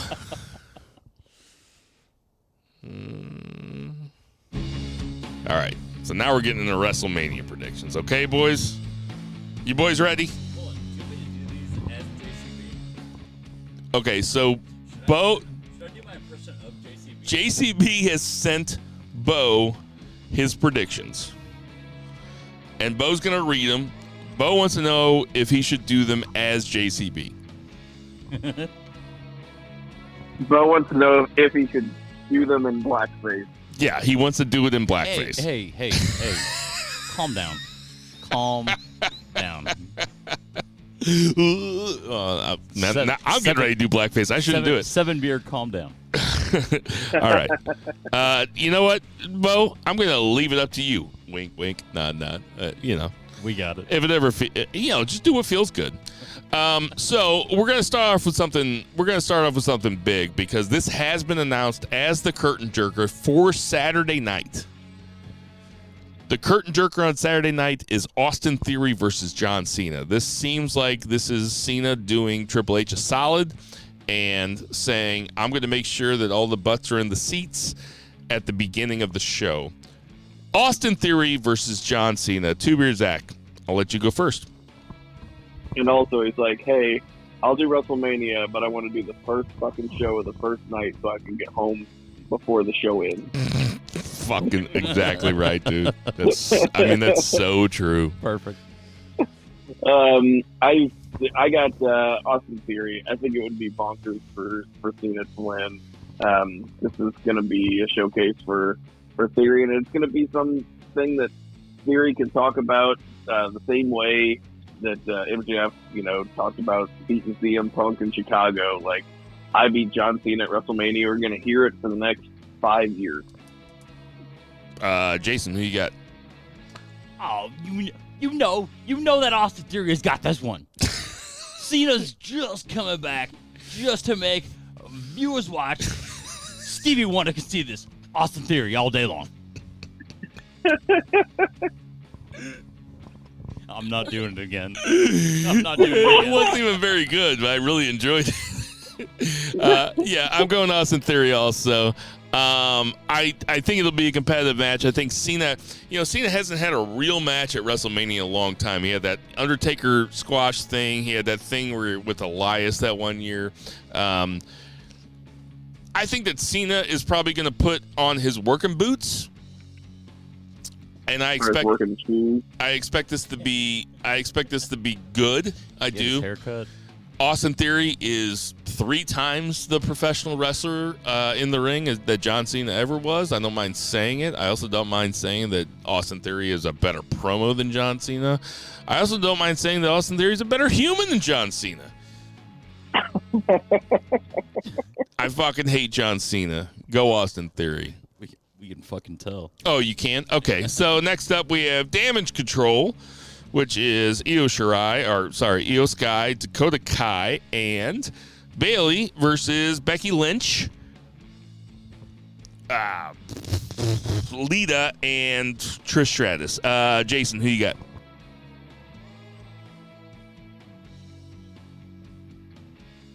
Well, so I've been looking at the stuff. And Bill just walked away, so I got to talk for like 2 minutes about wrestling because that's just what happens when it happens. I don't know. He said Damage Control. I really fucking have got nothing. I'm pretty stoned, so what do you think? What do you think, Zach? Control? Damage Control. Just because I had not thought that was even an option. This one was pretty obvious to me as far as in my line of thinking that it would be Becky and the Legends. I'd be interested to hear his reasoning. I just feel like it's hard. They don't do a lot of legend beating at WrestleMania, so that was kind of my line of thinking with it. Yeah, I think his reasoning was basically girls he used to jerk off to and girls he jerks off to now. So I don't know. We'll see what happens. he's like doing like a Mary Fuck Kill of the 3, and it's harder to decide which one to kill on the Damage Control side. So recency He's bias. like, oh, they're all marriage material. Oh, man. And he's just like, yeah. All right, so I think there's a couple of different ways you can go here. Like the way that you can go, like, it kind of depends on where this is at in the card. Like, are they going to put the baby faces over because they're legends? But why are the legends coming back unless they're going to put the non-legends over? Is Trish Stratus going to turn on the baby faces? There are rumors that Trish Stratus might be around for a little bit longer. By the way, Trish Stratus, really, I mean, she looks pretty fucking good. All due respect to all the women out there. I'm going to go Damage Control. So everybody's going Damage Control? No, I picked Becky and the Legends. That surprises me. You guys both did Damage Control. All right, so Zach's taking the baby faces. All right, next up, we have what apparently is a showcase tag team match. Okay, so this is Liv Morgan and Raquel Rodriguez. I mean, which is a tag team that's just been around forever. Natalya and Shotzi Blackheart. They have all that story behind them. We have, let's see, Ronda Rousey and Shayna Baszler, and then we have Chelsea Green and Sonya Deville. So Jason might not have this, which means he gets no points. Yeah, he doesn't have points. Sorry, Jason. X out, bitch. Zach, who you got least the most? I mean, I feel like it doesn't even matter who you put down for me as far as like least the most, because this is Ronda Rousey and Shayna Baszler. They're the ones that are going to win. Nobody else in here. This is just like a bingo card of women. Like, so they just like put a bunch of names in a hat and shuffle them around to make the team. Didn't Mitt Romney like run on a bingo card of women or something? Oh no, that was textbooks full of women. Rolodex, yeah, something like that. Rolodex, okay, so you don't want to do the other ones? I don't want to do the other ones either. I'm taking Ronda Rousey and Shayna Baszler. We don't have to waste our time. Okay, so let's go to the men's, which isn't very much better. We have Braun Strowman and Ricochet versus Alpha Academy versus Street Profits versus the Viking Raiders. Jason, you want to go least to most? I'm done doing his impression. So he's got from least to most, or from most to least, he's got Braun, Ricochet, and Street Profits. And that's all he's got. That's all he's got? Yeah. So he's got Braun and Ricochet. Can I see it, please? Yeah. Braun, Ricochet, Street Profits. Oh, yeah, he must have been fucking stoned. All right. Who do you have? Zach? This is working out well. As far as I'll do most likely, the least likely. Most likely, Braun Strowman and Ricochet. Then the Street Profits. Then the Viking Raiders. And then, unfortunately, Chad Gable and Otis. I'll go Viking Raiders last. I'll go Alpha Academy second to last. I'll go Braun and Ricochet second most, and I'll go Street Profits most, unless they break up. But this would be a weird spot for them to break up. They should break up on Raw or something, right? Yeah, it'd be weird to just break up immediately with no... on a WrestleMania showcase match. Yeah. All right, they'll save that. Let's get into some real stuff here. Okay, let's have a little bit of fun because the rest of these matches are pretty fun. I am excited for pretty much all of them. Let's start off with Gunther versus Sheamus versus McIntyre in a triple threat match for the Intercontinental Championship. These are some big meaty men slapping meat. There is going to be some red chests when we are done with this. There are going to be some guys that are hurting. I want to see some bruising. I'll go first. I'm going Gunther to retain. I'm going McIntyre second, and I'm going Sheamus last. Zach, I'll let you go next. That's exactly how I have it. I don't see Gunther losing it, but if he did, I think it would be Drew. if Gunther's losing it, that's because Gunther's coming after Cody wins the championship. But that's I don't see that happening yet because there's going to be Roman. I don't know. Who's Jason got? All right. So Jason is Gunther, but Gunther. Whatever. Fuck you. But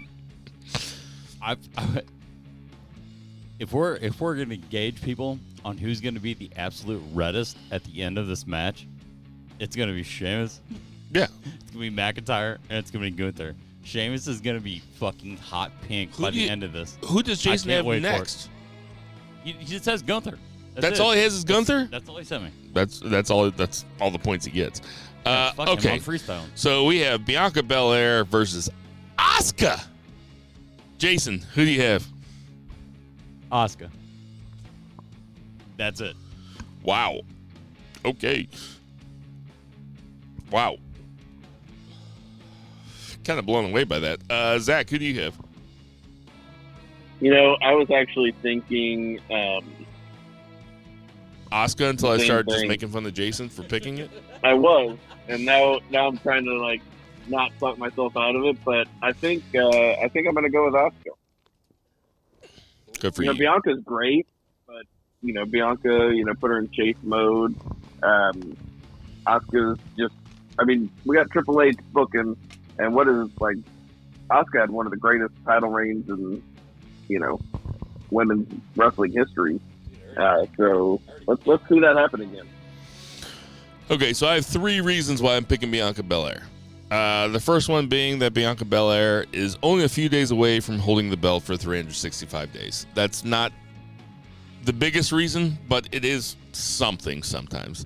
The second reason being they haven't really told a story with this. Asuka changed her hair color and got missed now. It's kind of been a weak story. If you're going to have Bianca be this dominant, some people call her Jane Cena. If you're going to have Bianca be this dominant, and she has been dominant, her pay-per-view matches have been dominant.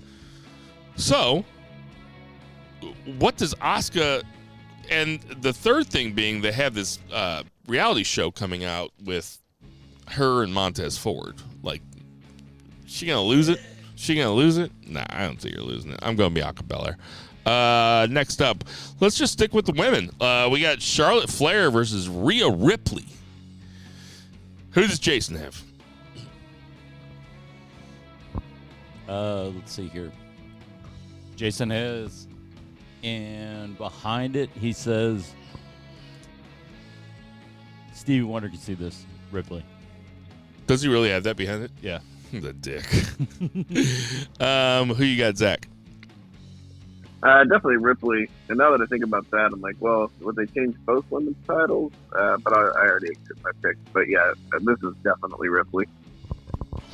This is not my Stone Cold Lead Pipe Lock of the week.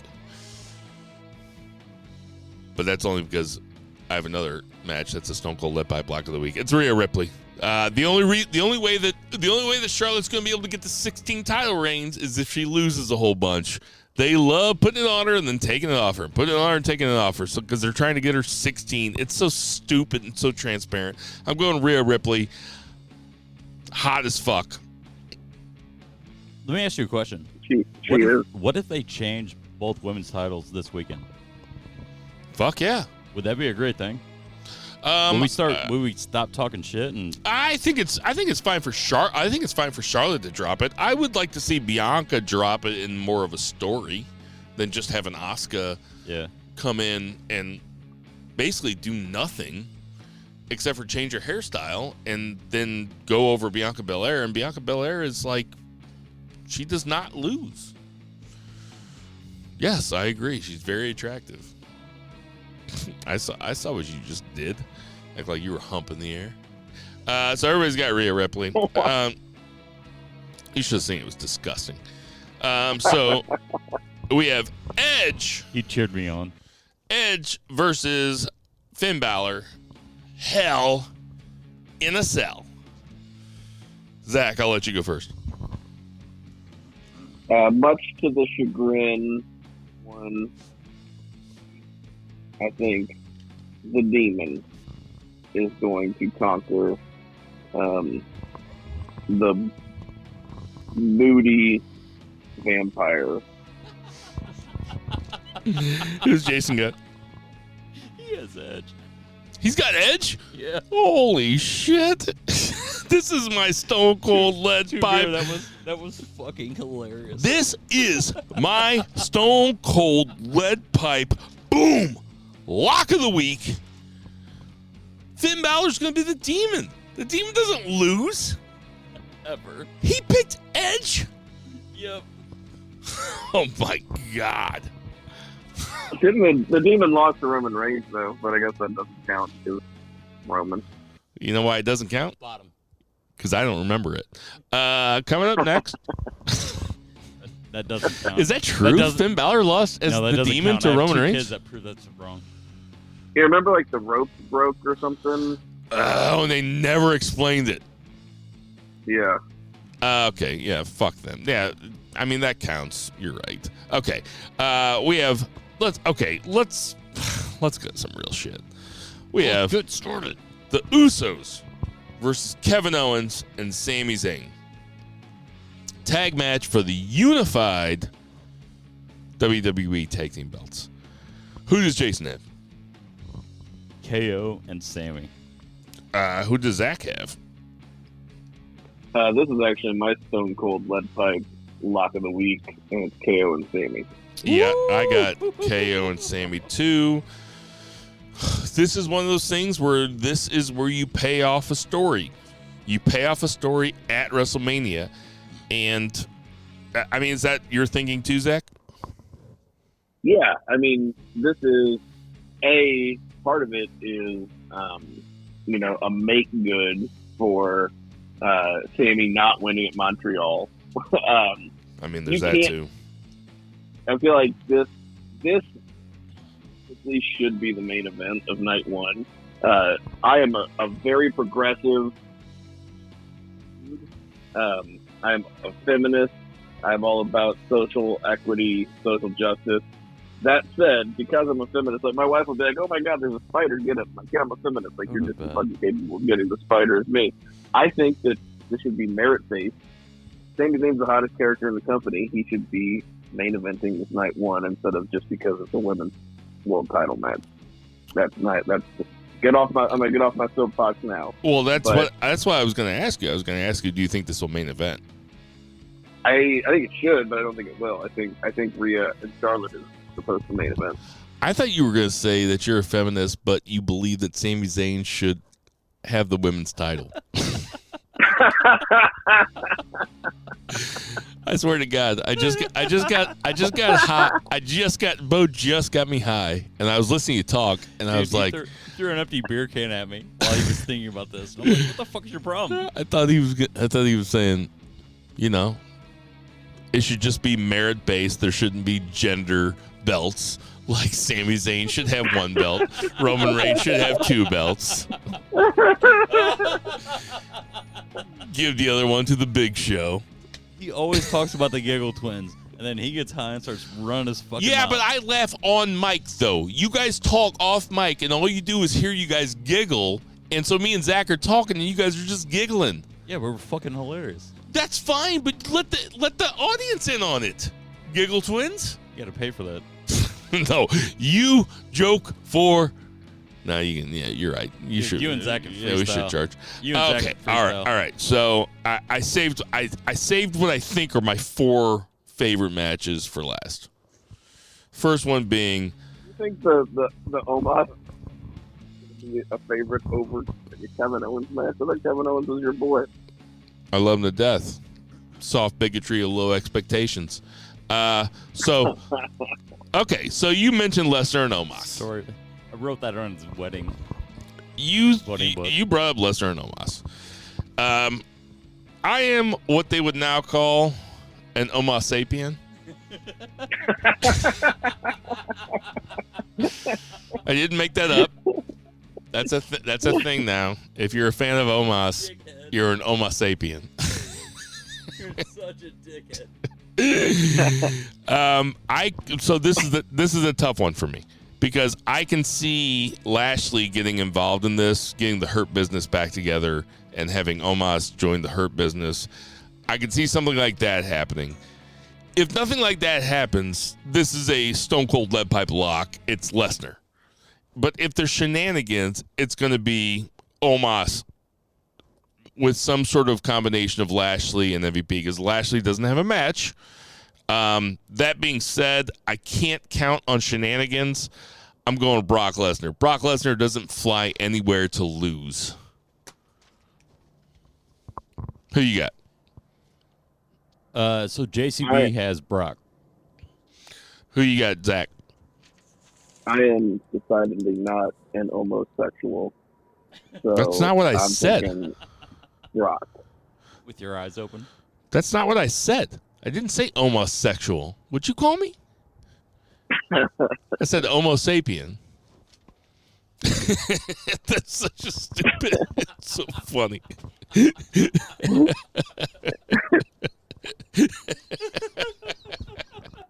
I don't know who came up with it. I can't credit them. It's so funny to me. I am really looking forward to this match. Bill the Funky Homo sapien. Man, that's good. Hey, Zach, real question. How long does this match last? That should have been the AKA for this week. How long does this match last? Yeah. Okay, let's put the over-under on this match from bell ring to bell ring. Bell ring to bell ring. I'll put 5 the minutes. over-under at 6 minutes. Whew. I was going to say 7. I mean, they could walk around and stare at each other for a while, you know? Well, there's going to be a lot of headlocks and fucking slaps and shit. It's like when it was Sammy versus Roman, like they just stood around, stared at each other for 5 minutes, and it was riveting. It was so good. Don't start giving away material for the next talk. All right. On a scale of 1 to 10, how much are you looking forward to this match? I am 100% showering. This is a shower match for you? Wait, hold on a second. Hold on a second. I'm gonna Hold I'll on. go next. Go ahead. No, I'm definitely gonna designate the 7 minutes to watch this match. I think I'll watch it. Yeah, Zach. Two big ass you're guys kid- throwing each other around. I mean, You're kidding about this being the plus shower it's Brock- match, though, it's right? Brock fucking Lesnar. You know, I think the O in Omos stands for Old Spice, which is what I use in the shower. Absolute fucking bullshit. I can't believe you said that about my dude. I can't wait to slap you in the chest next time I see you. All right. So we have Dominic versus his dad, Rey Mysterio. I know exactly how this is going to go. Can I go first? I know That would exactly. just be trying to get some free Old Spice, by the way. I think I've said that. Wait, you're not going to be watching this? Oh, Old Spice, not a sponsor. Fuck You're going to be that. watching They could Dom be. versus Ray, Come right? find me, Old Spice. Wait, I you're got not your skipping back. Dom Ray, are you? No, this is gonna be awesome. Yeah, this is going to be awesome, and I'm telling you right now, I am going Rey Mysterio. And the reason I'm going Rey Mysterio, and I think I've said this on the podcast before, is because the next pay-per-view Backlash is in the stadium in Puerto Rico, and I think that Rey is going to beat Dom here, and Dom is going to say, okay, I'll fight you in Puerto Rico, and if I beat you, you're done. And so they're going to have the main event in Puerto Rico, and even though they're Mexican, I think, but, you know, who knows. And, wait, are we still recording? Fuck. Who knows? Who knows? We'll edit that shit out. Oh, yeah, we'll edit it out. Who knows? I had a friend who was Puerto Rican that hated being called Mexican. Like, it really bothered him. Yeah, that guy wasn't very cool anyway, so who cares? No, he's in prison now. I mean, of course. Like, you know. like I said. Um, You're welcome, what was Zach. I talking about? Ray versus Dom. Oh, yeah, I'm going Ray. See what happens when he gives me a fucking mic? He's gonna lose to Dom at Backlash next week. or next month? Zach, who you got? I have Dom. I think this entrance is going to be great. I really hope Ray comes out in like a lowrider, like he did with Eddie. That'd be really cool. Did you see the other night where Dom said, "I wish Eddie was my real dad"? Oh man, and I don't know why we didn't Oh, my think of God. it. Like this was the perfect like way to do this. Mom, right? Like we didn't think about that at all. He was just healing on his mom, and it was so good. Oh man, It was. Dom I was mean, so good. when he was healing on his mom, it was completely believable. It was Like so he really good. seemed like such an asshole. Yes. Like did. he's an actor. I think You know he can. what's so I think good? he would be a good actor. I hate him. I think he could have played the guy in A Beautiful Mind. If I saw him in public, I'd be like, "Go fuck yourself." Like I literally would. He came out 3 days later too, and he's like, "What kind of dad hits his own kid?" After he's been asking to hit him. It's such a funny promo. I'm telling you, I see this motherfucker down at IGA tomorrow. I'll slap the shit out of him. Like you're an Dom? asshole. Oh man, Yeah. Oh, He's an asshole. I'm crossing the street. I'm scared of him. Yeah, He's you're with not. the prison. No, you're not. he was like 6'3".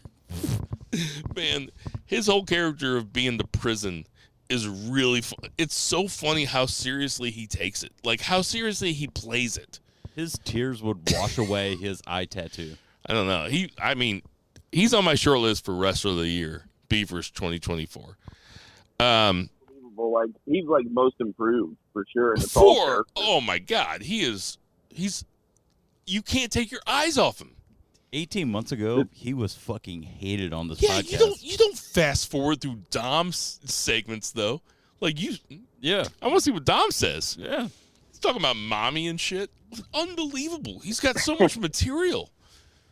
Oh, man. By the way, He's JCB great. took Ray.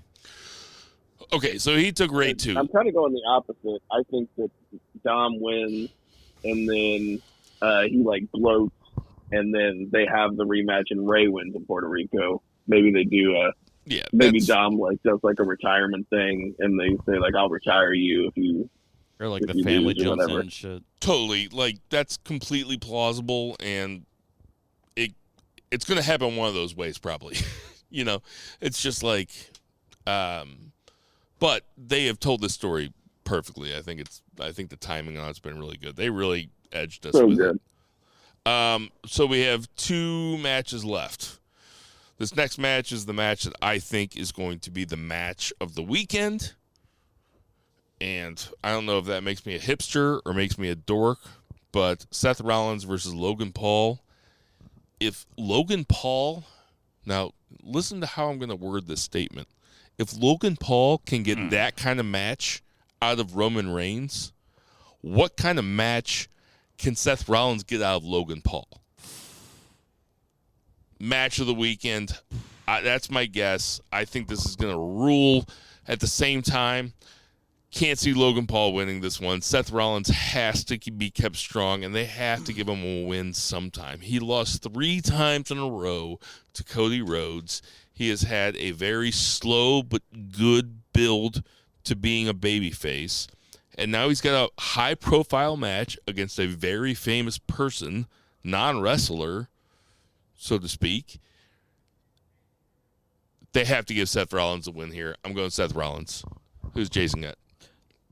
All right, so JCB Match of the weekend, though. That's my guess. JCB has Seth Rollins. Can I give 2 cents? Sure. I think this is gonna steal the weekend from everybody. It's gonna. This match is gonna be fucking awesome. It's gonna slap. It's gonna. It's gonna. We fucking know. rule. We know it's gonna be good. Like we know these guys can go. We The know it's only- gonna be good. Is it gonna be 3/4 as good as Omos Lesnar, or 80% as good as Omos Lesnar? I think you need to get your dick out of that girl because she's not going home again.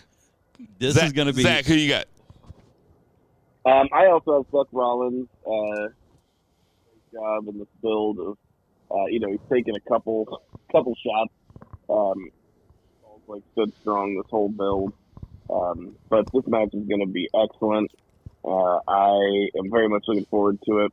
I will probably be drinking a Prime not because I'm a Logan Paul fan, even though he's a great pro wrestler, but my kids turn around to these things and they're fucking delicious. So I'll probably be hydrating in between multiple beers here. But yeah. Is Seth Rollins a pretty natural pick, you think, for Cody at SummerSlam, considering that Cody swept him when he came back in, and they do have this history now? I think so. And it's also just they did 3 amazing matches, and it makes sense that each time it was taken to the limit. It's not like Cody outright beat him, although it was really rough whenever Seth Rollins lost to a one-armed man in a Hell in a Cell. But I think it was I think it was before the podcast, but like when Cody was Stardust, like Goldust and Stardust versus the Shield, they like ran Raw for like 3 months in the summer. Yes. It was just like match after match after match, and it was Dustin and Cody versus the Shield, and Dustin and Cody would always have one other guy, and they main evented Raw so many fucking weeks in a row. But it's like, and like I'm a massive Dustin fan. Like, I think like when given the time and given the opportunity, I think that Dustin Rhodes is one of the funnest guys to watch. I don't know. I'm into Cody Rhodes winning the belt, flipping heel very quickly, and then facing a babyface. But that kind of takes away about Finn Balor, because listen, Finn Balor beats Edge at Hell in a Cell. Rhea Ripley wins the belt, and then Dom and Ray. Like, if Dom wins, it could be Judgment. It could be the Judgment Day WrestleMania. Loaded. And they could just run shit after that. Faction. Have Dom beat Gunther. Have him submit him. Faction. How awesome would that faction be for a couple months? I mean, they're pretty awesome right now. Okay, so the main event. We have Roman Reigns, the champion. He's been champion for almost 1,000 days, versus Cody Rhodes, one of the biggest baby faces. Hey, we're here, guys. They told this story pretty good. Like, we were worried like 6 weeks ago after the Rumble. We were like, how are they gonna keep this interesting for this long? And they've managed to do it. So, would you agree with that, Zach? Oh, 100%. I mean, I watch SmackDown and Raw every week now, which is not something I've done in the history of this podcast. That is that's really unbelievable. I mean, not that you didn't watch it. Like, I knew you didn't used to watch it, but now that you watch it, that's unbelievable. He like grows up and he grows up and he grows up. It is good though now. It is. Part of it is, you know, the Cody is in the main event scene, and you know, it's been the bloodline storyline has been the thing that's really kept this thing going. And then in the past few weeks, Sammy and KO, which is also tangential to the bloodline, and Cody's tangential to that. Like, the top of the card has been absolutely excellent. Yeah, and then you have guys like Gunther who are cool, and you have guys like Dom who are cool, and Austin Theory's pretty okay. I mean, it really is it's a good product now. It's pretty unbelievable. So who do you have? Roman Reigns versus Cody. You asking me? I am. I am going with Cody Rhodes. Just seems like it's the right time. Not only, it doesn't necessarily just seem like the right time for Cody, although it does, but it seems like the right time for Roman and the bloodline to just kind of, you know, their time is over, right? It seems like they're been imploding, and we're gonna now, or they will implode, and then the storyline will continue, because they've been really pushing this not just to where it's gonna end at WrestleMania. Like, after WrestleMania, like, the bloodline's got some shit to work out. Like, I could see them, you know, splitting up Usos versus Roman and Solo, Jay versus Roman. You know, there's programs built into there, not just rematches. We could have like the implosions of Bloodline, and that sounds pretty fun. Yeah, I agree. Like, you're right. It can split off into its own thing. I also have Cody for a lot of those same rules, but I think the most important rule is they usually don't swerve you at WrestleMania. Like, if Roman won here, and this is the only time that you can say this, but this would be the only time that Roman Reigns has been in a match where if he wins, I think my jaw will be on the floor. I think I'll be like, I can't believe they didn't put Cody on, put Cody over. Since Cody came back last WrestleMania, his whole thing has been this. Him getting injured was a blessing for them because he could go off and they could have this big comeback. It is Cody Rhodes' time to win the WWE Championship. That's how obvious it is to me. Tell me, does Jason have Roman? No. Oh, okay, he's got Cody too? Yeah. Okay, good. What if Cody loses? I mean, if Cody loses, then he wins at Backlash. I just don't want him to pull that shit, though. Like, You'd be punching the shit out of each other over Joey's. I'll tell you what, guys, kind of a stacked card. Is it not? It's gonna be a great show. I already bought a bunch of chips and stuff, and then I'm worried that my kids and my wife are gonna eat them. No, don't let them. Dude, get the breakfast White Castles. No, you gotta bury the chips in the yard. I swear to God, my wife just walked in because she thought we might be done, and she heard me say that, and then she just told me that they already started it on the munchies, and I'm really, really unhappy about this. Did you tell her that I was mourning? Did you tell her that if you still lived in St. Louis, you'd have backup? Listen, tell your wife that your friend and relative and co-podcaster is mourning the death of his friend, and that I want you to eat those chips. And if she tells you to not eat the chips, she's going against my dead friend. Yeah, and when she fucking calls you an She's asshole, gonna think I'm making that up. Hey, when she calls you an asshole after that, just tell her that Bo's here. Be like, yeah, but Bo's there too. He said that's fucked up. She's gonna think I'm making. We got you. We got you. This is banned from Ringside. So I had happy hour drinks with the guy who sings and composed the band from Ringside music today. He's like, you guys are still doing it, huh? I was like, yeah, we just had episode 300. He's like, you still use my music? I'm like, oh yeah. I'm like, people hate it. he's like, well, I was trying to do like an old man, like early aughts country stuff. Like, I'm a coming man. I was like, oh yeah, people hate it. Yeah, that's dumb. This is banned from Ringside. All right, so we got some birthdays this week. We got Mike Rotunda. You know who Mike Rotunda was? Barely. IRS. Yeah, I guess his son is. I hope Bray's okay, but obviously not. One thing we didn't talk about, he's not wrestling Lashley at WrestleMania. So no, it's like it is pretty strange because like Bray Wyatt just kind of fell off and nobody mentioned it. Everybody was like, I feel like he's just got to be like not well, like mentally or something. Like, because I know for a long time he was struggling because of Brody, and I don't know, just for them not to say anything, for him to just fizzle out and go away whenever he's obviously such a huge part of the show, and then they're paying him all that money. It just seems kind of wild. So yeah, I just hope he's okay. It's probably fucking tough working on the fry side.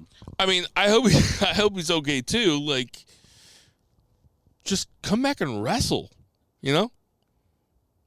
That's all you gotta do. Like, I'm not just be a wrestler.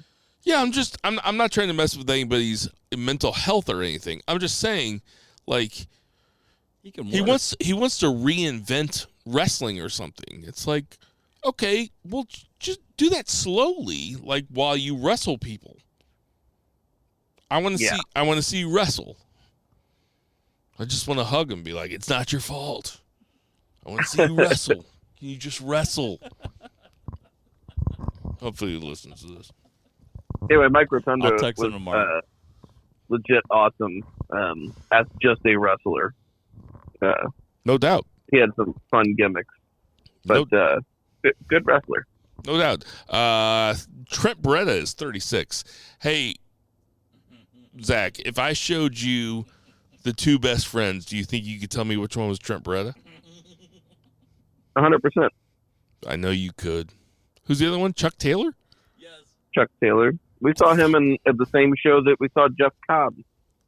I thought it was funny because he came in and he had his bag and stuff, and he was like coming from the airport, and he like came because we were there with podcasts, and so like we were there a little bit early, and he was wearing Chuck Taylor's, and I thought that was pretty funny.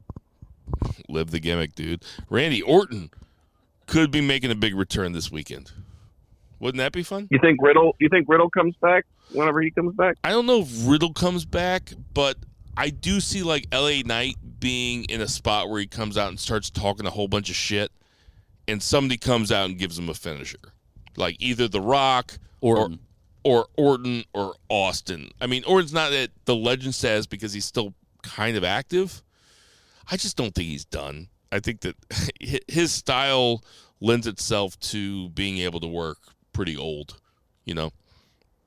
Yeah, I mean, he just had that back thing, but I think it's a safe bet. Yeah, LA Knight's out there to talk shit and get a finisher from a legend, and I'd say it's probably a coin toss between Orton and Austin. There's also going to be a Baron Corbin thing, because Baron Corbin has had a story for the last few weeks where like people keep interrupting his interviews, and he's like, I should be on WrestleMania. He's like, I'm a Money in the Bank winner. It's like, yeah, but you lost. Well, yeah, I'm excited. I'm excited for LA Knight's going to get a big spot here. I guess Elias did too. Scorpio Sky is 40. Lance Storm is 54. Chelsea Green is 32. Diamond Dallas Page. Do you want to guess how old Diamond Dallas Page is? 62. Bo says 62. Maybe.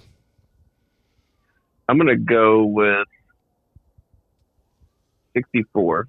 67. Jesus. Dang. The guy who didn't start wrestling until he was 35 or something.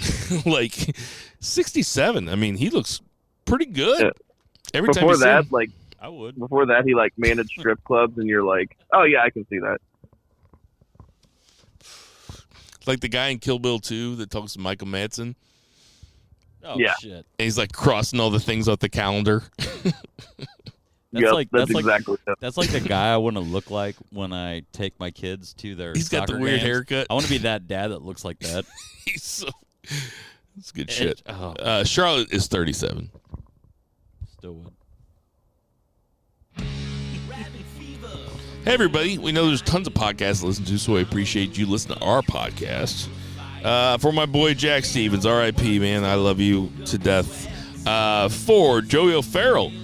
For Tender Mahal. For Murray the Murray Man Murray. For Sam the Mauler Mall. For Vice. Bo Vice Geisman sitting across me on the ones. For Jason Cornelius Bell. We miss you. Did the Colonels win? No. They lost? Yeah. For 2 years, Zach Pullman, I am Bill Vagey. Yeah, and this is Band for Ringside. Never forget to boo the heels. Boo!